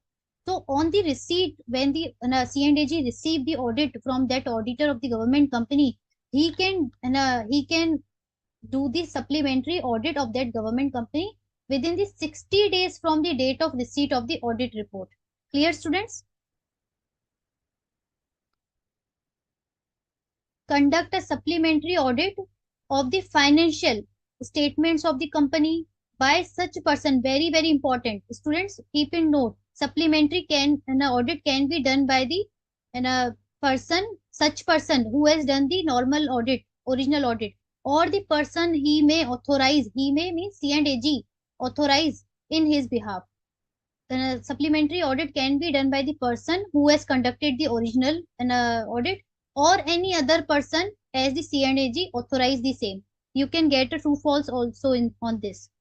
C point, for the purpose of such audit, whatever the information, additional information is required by C&AG, so the company is required to give the same. And second point was comment on the same. If you read the heading properly, to conduct the supplementary audit and comment thereupon. So what will be the comments? Any comment given by C&AG upon the supplementary audit report shall be sent by company to every person entitled to the copies of audited financial information, and all the persons other than the members को तो circulate होंगी ही वो copies comment के साथ, whatever the comments has been added by the C&AG on in the supplementary audit. And besides that, to all the other members, trustees being the persons who entitled to be placed before the annual general meeting में भी वो place किए जाएंगे. So this is the power of C&AG to conduct the supplementary audit and the test audit. Clear students till now? GEM portal based on the predefined criteria. Again the same of the whatever the stores and inventory part में cover हो जाएगा.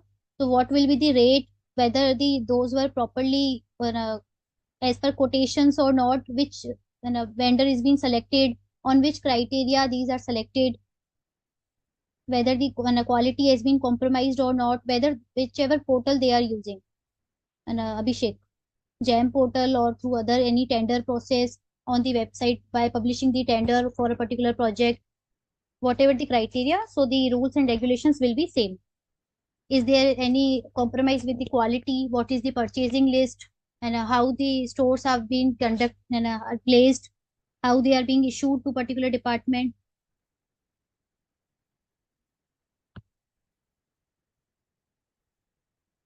Political party audit, Anmol, where is the political party audit?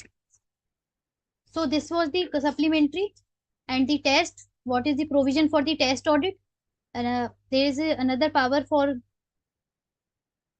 C&AG to conduct the test audit as per the 139, whatever the auditor he considered necessary by order to cause the test audit to be conducted by on the accounts of company, and under the provision of 19A of the C&AG, he shall report and shall also apply to the report of such test audit. So this is the same as per the supplementary audit, and the C&AG is powered to cover the to do the test audit as well. The last point for the audit of government is the reporting.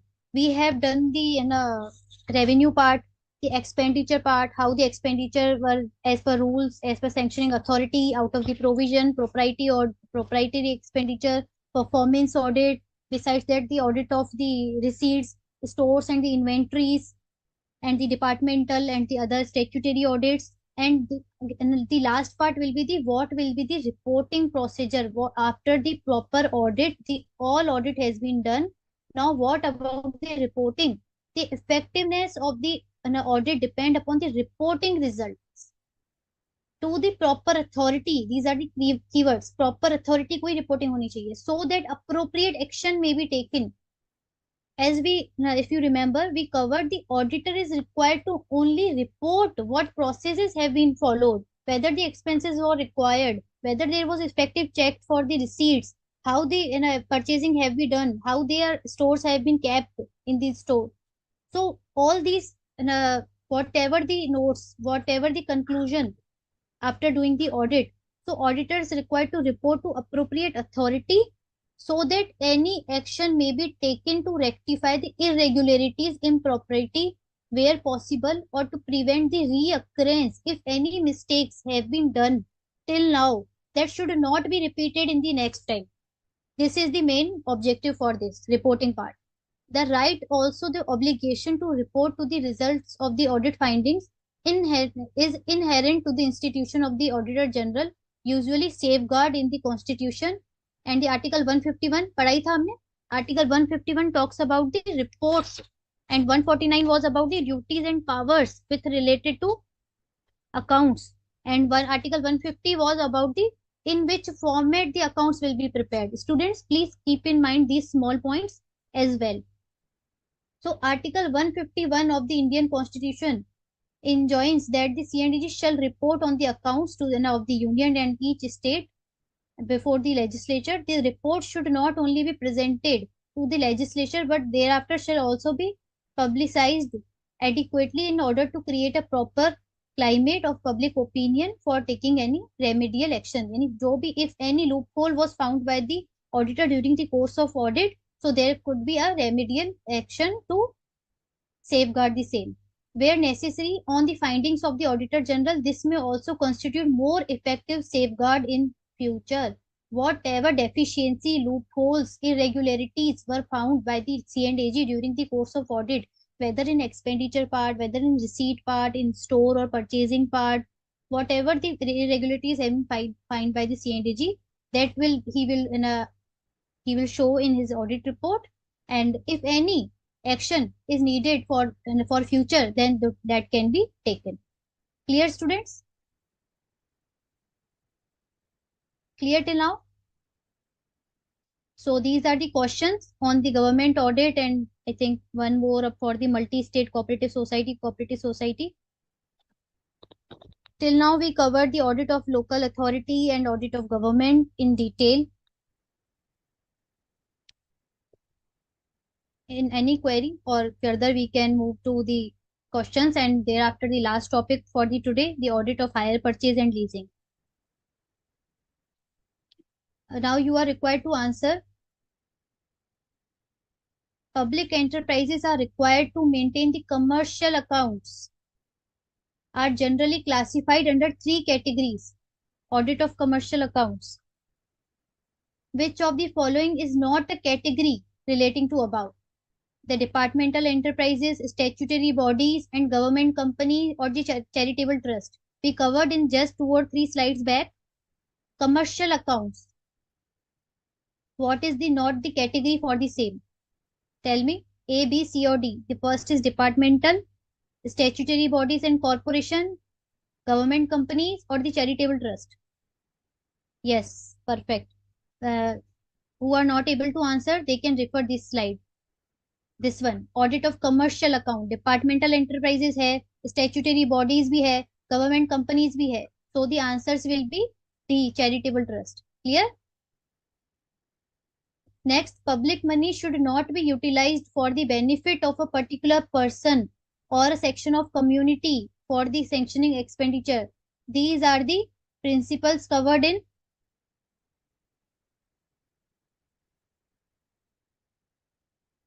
the public money should not be utilized for the benefit of a particular person. कहाँ पढ़ा था ये? This principle covered in, इसके कुछ exceptions भी थे. There were some exceptions for this rule also. But what is the provision covered in?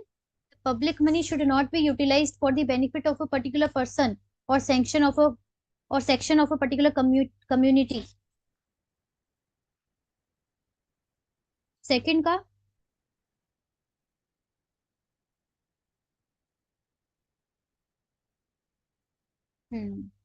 Most of जय, अच्छा वन का बी नहीं, जय गलत, वन का बी नहीं, वन का D charitable trust. Yuvraj B किसका, सेकंड का या वन का? The answer is propriety audit C. Check here. Public money should not be utilized for the benefit of a particular person or section of the community. Refers to the propriety audit. Okay, students, clear till now?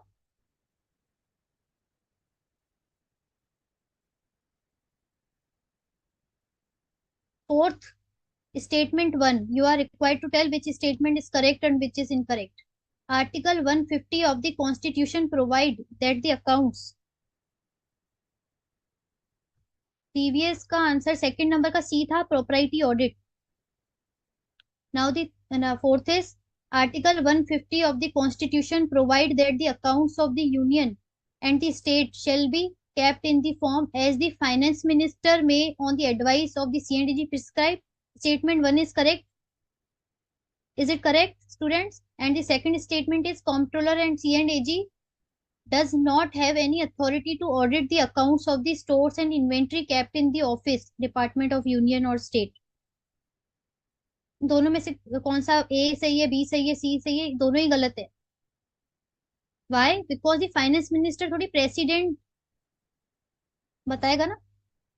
और audit और stores की तो audit की भी हमने. And the 151 talks about the report should be submitted to the president, already covered. Clear, students, till now?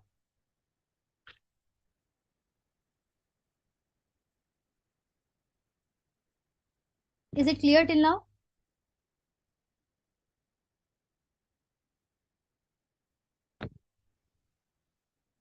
Now we are moving to the hire purchase, the last topic for the today, the audit of the hire purchase agreement. Whatever the transactions are done in the hire purchase mode. Hire purchase, that means to hire some asset. Yes, both were incorrect. Perfect. No, Aisha. D, both were incorrect because they submitted to president. And yes, the C&AG was authorized to do the stores and inventory audit. So this was about the questions. Hire purchase means to take on hire, on let on basis, any goods under an agreement. For example, A and B. Students, pay attention here. We are moving for the next topic, the last topic of chapter 9. I hope this is till now it is clear to you, or we will be taking the queries after the end of the session. But please pay attention for this topic. Very easy topic. 10-15 minutes we will be covering. A is taking a truck on the hire basis from B. A is taking a truck on the hire basis from the B. B is the owner of the truck. B is the owner. But A is wanting on the hiring basis from the B to use this. Clear? Now, A will be the hirer. A will be considered as the hirer and B will be considered as the owner. These are the legal terms, hirer and the owner. And the goods which are covered under this hire basis, the goods are the truck. The truck has been taken by the A from the B, original owner of the goods, under a proper agreement. A agree to pay installments.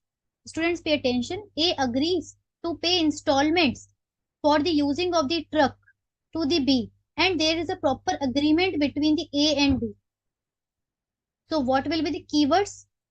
A pays the agreed amount, that is the installment, in the periodically way under the agreement, delivery and possession of particular goods. In our example, the goods covered is the truck, and the hirer is the person who lets out, who receive the goods under the hire purchase agreement, and from whom he is receiving the goods. That is called the owner of the goods. Now, as an auditor, what will be the special consideration from the auditor's point of view to check under this agreement?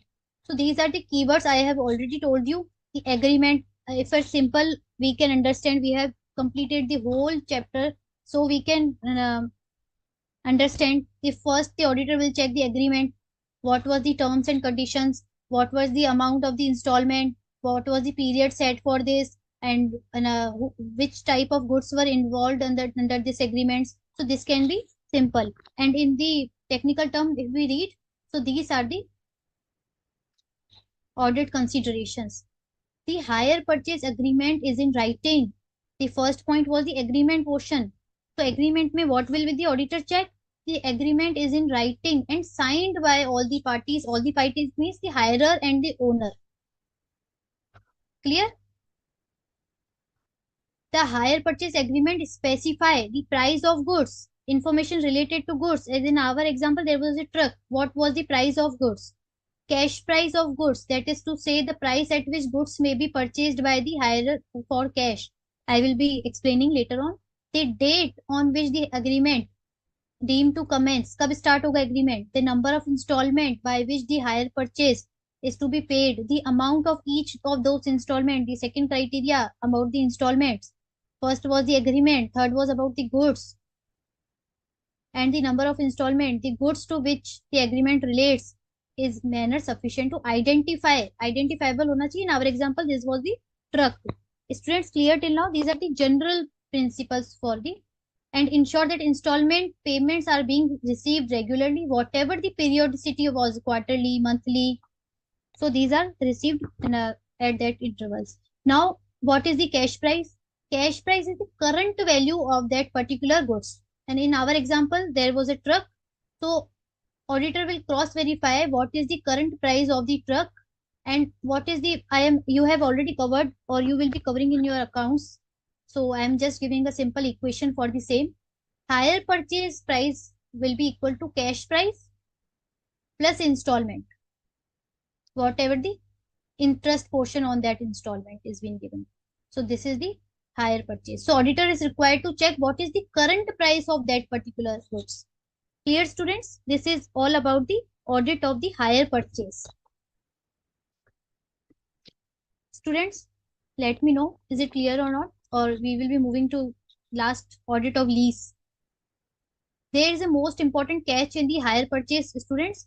An option is given to the by the owner to hirer on the last installment. He can purchase that truck also. An option is given by the owner to the hirer to purchase the asset to goods under the hire purchase. Students, clear hai ya nahi hai? An option is given by the owner to the hirer on the last of the installment, payment of the last installment, to purchase the same. There is an option in case of hire purchase, but this is not in the case of lease. Clear, students? So we are moving to next, audit of lease, last topic for the day.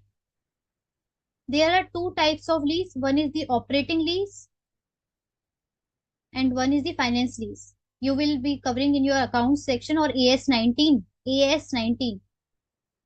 And in audit, we are covering the auditing aspect of the same.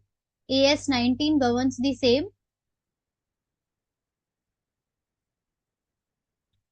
What about the operating lease? Only for the operating, only for the using purpose.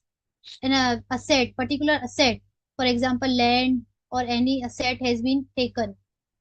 So only for the operating, the ownership remains with the lessor. The ownership remains with the lessor. This is called the operation lease. Only on rental basis. Lessee will pay the lease amount or the rent amount and he will use that particular asset for a particular time period on payment of the rentals. After that particular end of the particular time period, the lessor will, the lessee will return this asset or particular property to the lessor. And what is in the finance lease? This is basically financial arrangement. Mostly all the cost has been covered in the form of the rentals. And at the last, the lessor can give. There is no specific condition. There is no mandatory provision on the passing of the possession to the lessor, to the lessee. So on the finance lease, what is the condition in this? On the finance lease, this is the basically financial agreement. Instead of paying the full amount of particular asset, the lessee can give in the installments for the particular asset as a financial agreement, as a loan pattern to use that asset. Clear, student? This is the operating lease and the finance lease. The differentiation you can get from your study material. And from an auditing point of view, what will be the audit of lease? What will be the auditor check if this particular transaction is taking place, lease transaction?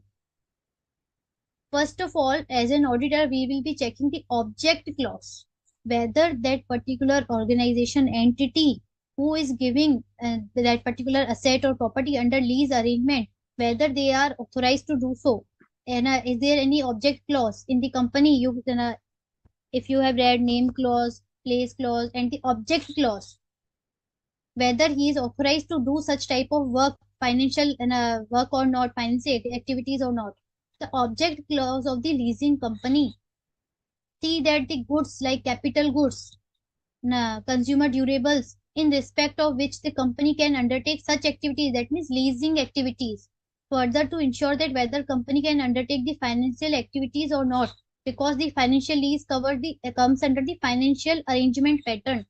like a loan given to a third party for using the asset and paying in installments. Clear, students? And the next is credit analysis of the lease, whether the to whom asset has been given to use, whether the party is able to repay the installments or the amount or not, whether there exists a procedure to ascertain the credit analysis of lease, like the lessee's liability to meet the commitments under the lease, past credit record, अगर पिछले बार उन्होंने ऐसा कोई transaction किया था, whether he was able to pay the installments on time or not, what is the credit analysis for the lessee, and what is the financial strength, he will be able to pay the finance lease installment or not. Lease proposal, examining lease proposal form, there is a particular form before this, and also an agreement, also lease agreement submitted by the lessee requesting the lessor to provide him the equipment on lease, in which he requests the lessor, so please give me this particular land or particular truck or whatever the asset is under the lease arrangement on the leasing part. So whatever the form, so auditor is required to check the proposal and invoice, ensure that the invoice is retained safely as the lease is long term contract. This is a more than years part. So an auditor is required to check the invoice as well. Acceptance. First we covered about the proposal letter, and another point is acceptance letter. Examine the acceptance letter obtained from the lessee indicating the equipment has been received. Why we are talking about these? Because in students, in lease transactions there are very major amount, highly amounted and assets are involved, equipments are involved. If we talk about lands or big equipments, big machinery, so very big amount is involved in this. So whether agreement is proper, and a proposal, who has made the proposal, and whether the proposal was properly accepted or no, not, what were the goods, what were the goods, Abhijit, I didn't get uh, your query. So, this is the form, proper acceptance letter on behalf of the lessee and the lessor. So these are the forms. And the board resolution, and in case of company or what, the board resolution authorizing a particular director to execute the lease agreement has been passed by the lessee. And the insurance policy, copy of insurance policy, the lease agreement, as I told you, as in the case in the hire purchase agreement, there is also lease agreement should be examined, and the following point may be noted by the auditor. Description of the lessee, lessor कौन है, lessee कौन है, their address, their location, where the equipment is to be installed, whatever the particular big equipment, big machineries, where they are, when, what is the place where the will be installed, in their factory, in their office premises, or what is the location, the amount of tenure, 10 years, 15 years, 25 years, dates of payments, first of the month, 10th of the month, mid of the month, or late charges. If they could not pay till the first or 10th, what will be the late charges provisions? Any deposits, security on this behalf. What if the lessee could not pay the rental amount, the installment amount, then they can be adjusted from the security deposits. Whether the equipment shall be returned to the lessor on the termination of the agreement, and the cost shall be borne by the lessee. What is the provision with this regard? Whether the agreement prohibit the lessor from assigning the subletting. Subletting is basically A has taken, as in our example, A has taken the particular truck from the or equipment from the B, and A further took this asset to the C. Is it allowed or not? Is it allowed or not?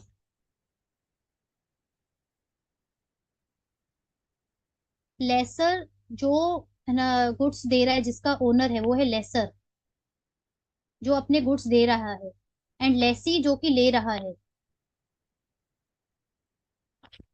Clear Devraj? Whether the agreement prohibits, prohibit मना कर रहा है क्या, prohibits denying the lessee from assigning the subletting, as I told you, A took the asset or particular equipment from B on the lease basis, but A further sublet this particular equipment to C. Is it allowed or not? Auditor is required to check from the agreement. Clear, students? Clear, students, till now? This is the completion of your chapter 9 and the topic hire purchase and leasing. till now, whatever the doubts in this chapter 9, you can ask now. Otherwise, we can take a case scenario last. Just it will take 10 minutes, or you can ask your doubts. This is the chapter 9. I will be sharing this PPT with you all. Don't worry about that. There is one case scenario, and before moving to case scenario, where whatever the doubts you have till now, we covered sole proprietorship, audit, partnership, then LLP, charitable institutions, NGOs, hospitals, hotels, clubs, cinema, all these parts, local authority, government audit, cooperative society, multi-state cooperative societies, hire purchase, leasing, with the graphical representation as well.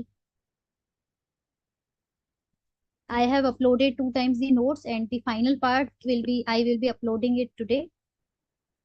Object clause means if you have covered in your company subject, while incorporating a company in the MOA, AOA, there are some clauses. What are the work that company entity can perform? What is the name clause, place clause, where it will be situated? In the same way, there is an object clause. What work that company can perform? What the activities can be done by that company, and that company cannot perform out of that object clause. So auditor is, in case of leasing transaction, auditor is required to check whether that company is authorized to do the leasing transaction or not. Clear? Harsh. Finance lease basically financing instead of paying the full lump sum, because I said there is a huge amount involved for particular machinery, or in case of land or particular big equipments. So instead of getting the purchasing directly such huge amount asset or equipment, so the person can go through the finance lease agreement by paying a particular installment in small installments, and they can he can use their asset also, and instead of paying the full amount, he can be using by paying a small installment amount throughout the years, and on the last of the particular time period, he can purchase that as asset also. But there is no strict compliance. There is if the option is given by the lessor, then only lessee will be able to purchase.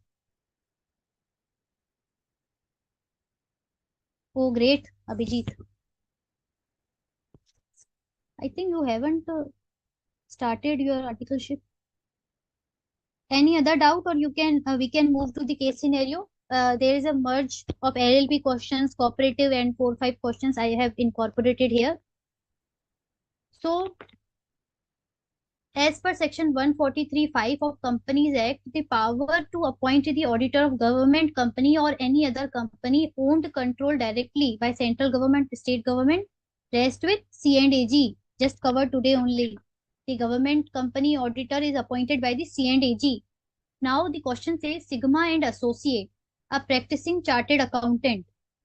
Just a practicing chartered accountant having a good practice spread across the regions industry now applied to C&AG for allotment of audit of government department and local body and cooperative societies.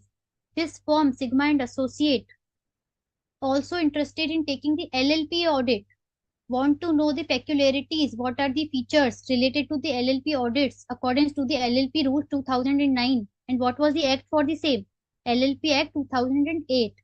2 senior chartered accountants are entrusted for the division with the Sigma Associate. Both of them are seasoned and highly experienced chartered accountant. Based on the below queries, you are required to answer on the specific cases. This is the merged case studies. Now, what are the questions? And the while conducting the audit of government department, local body, cooperative society, etc. So the first question: public money should not be utilized, already covered, for the benefit of a particular person or section of community for the person who is sanctioned for particular expenditure. These principles, propriety, audit. Clear, students? Just covered the same.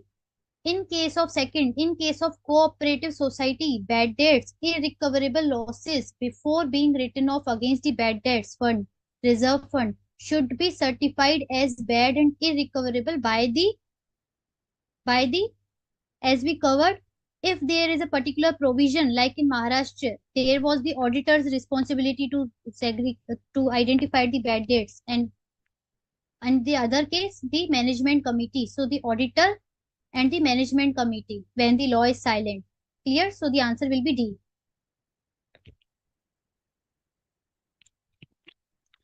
And the rules 24. Just a minute.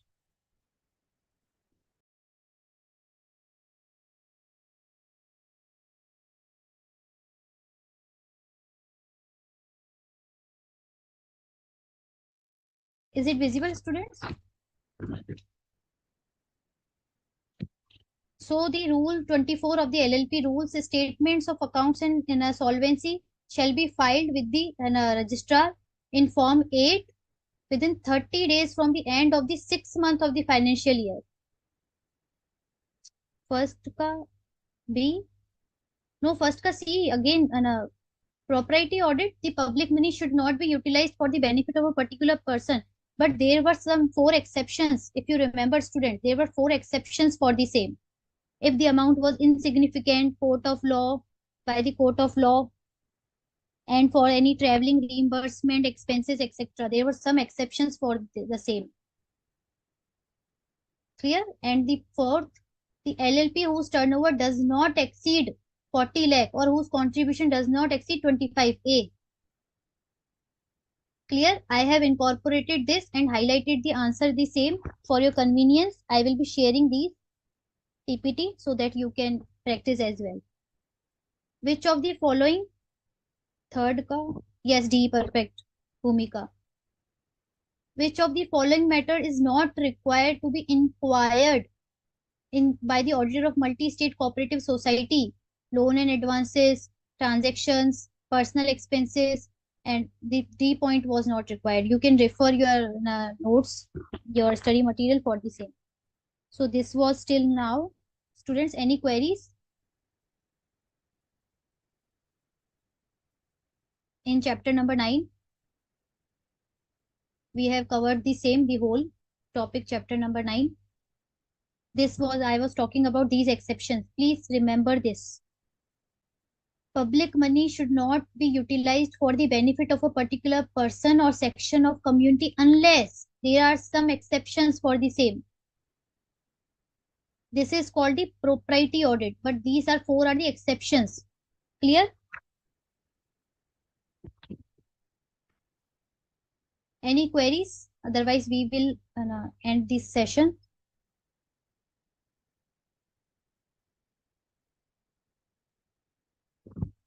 Students, any queries till now in chapter number 9? Whether you have referred your study material carefully, properly. I will be uploading this PPT by today or by tomorrow morning.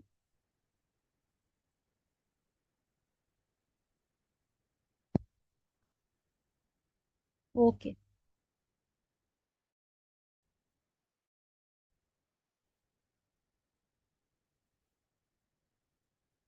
Thank you so much, students, and wish you all the best for your future. Thank you.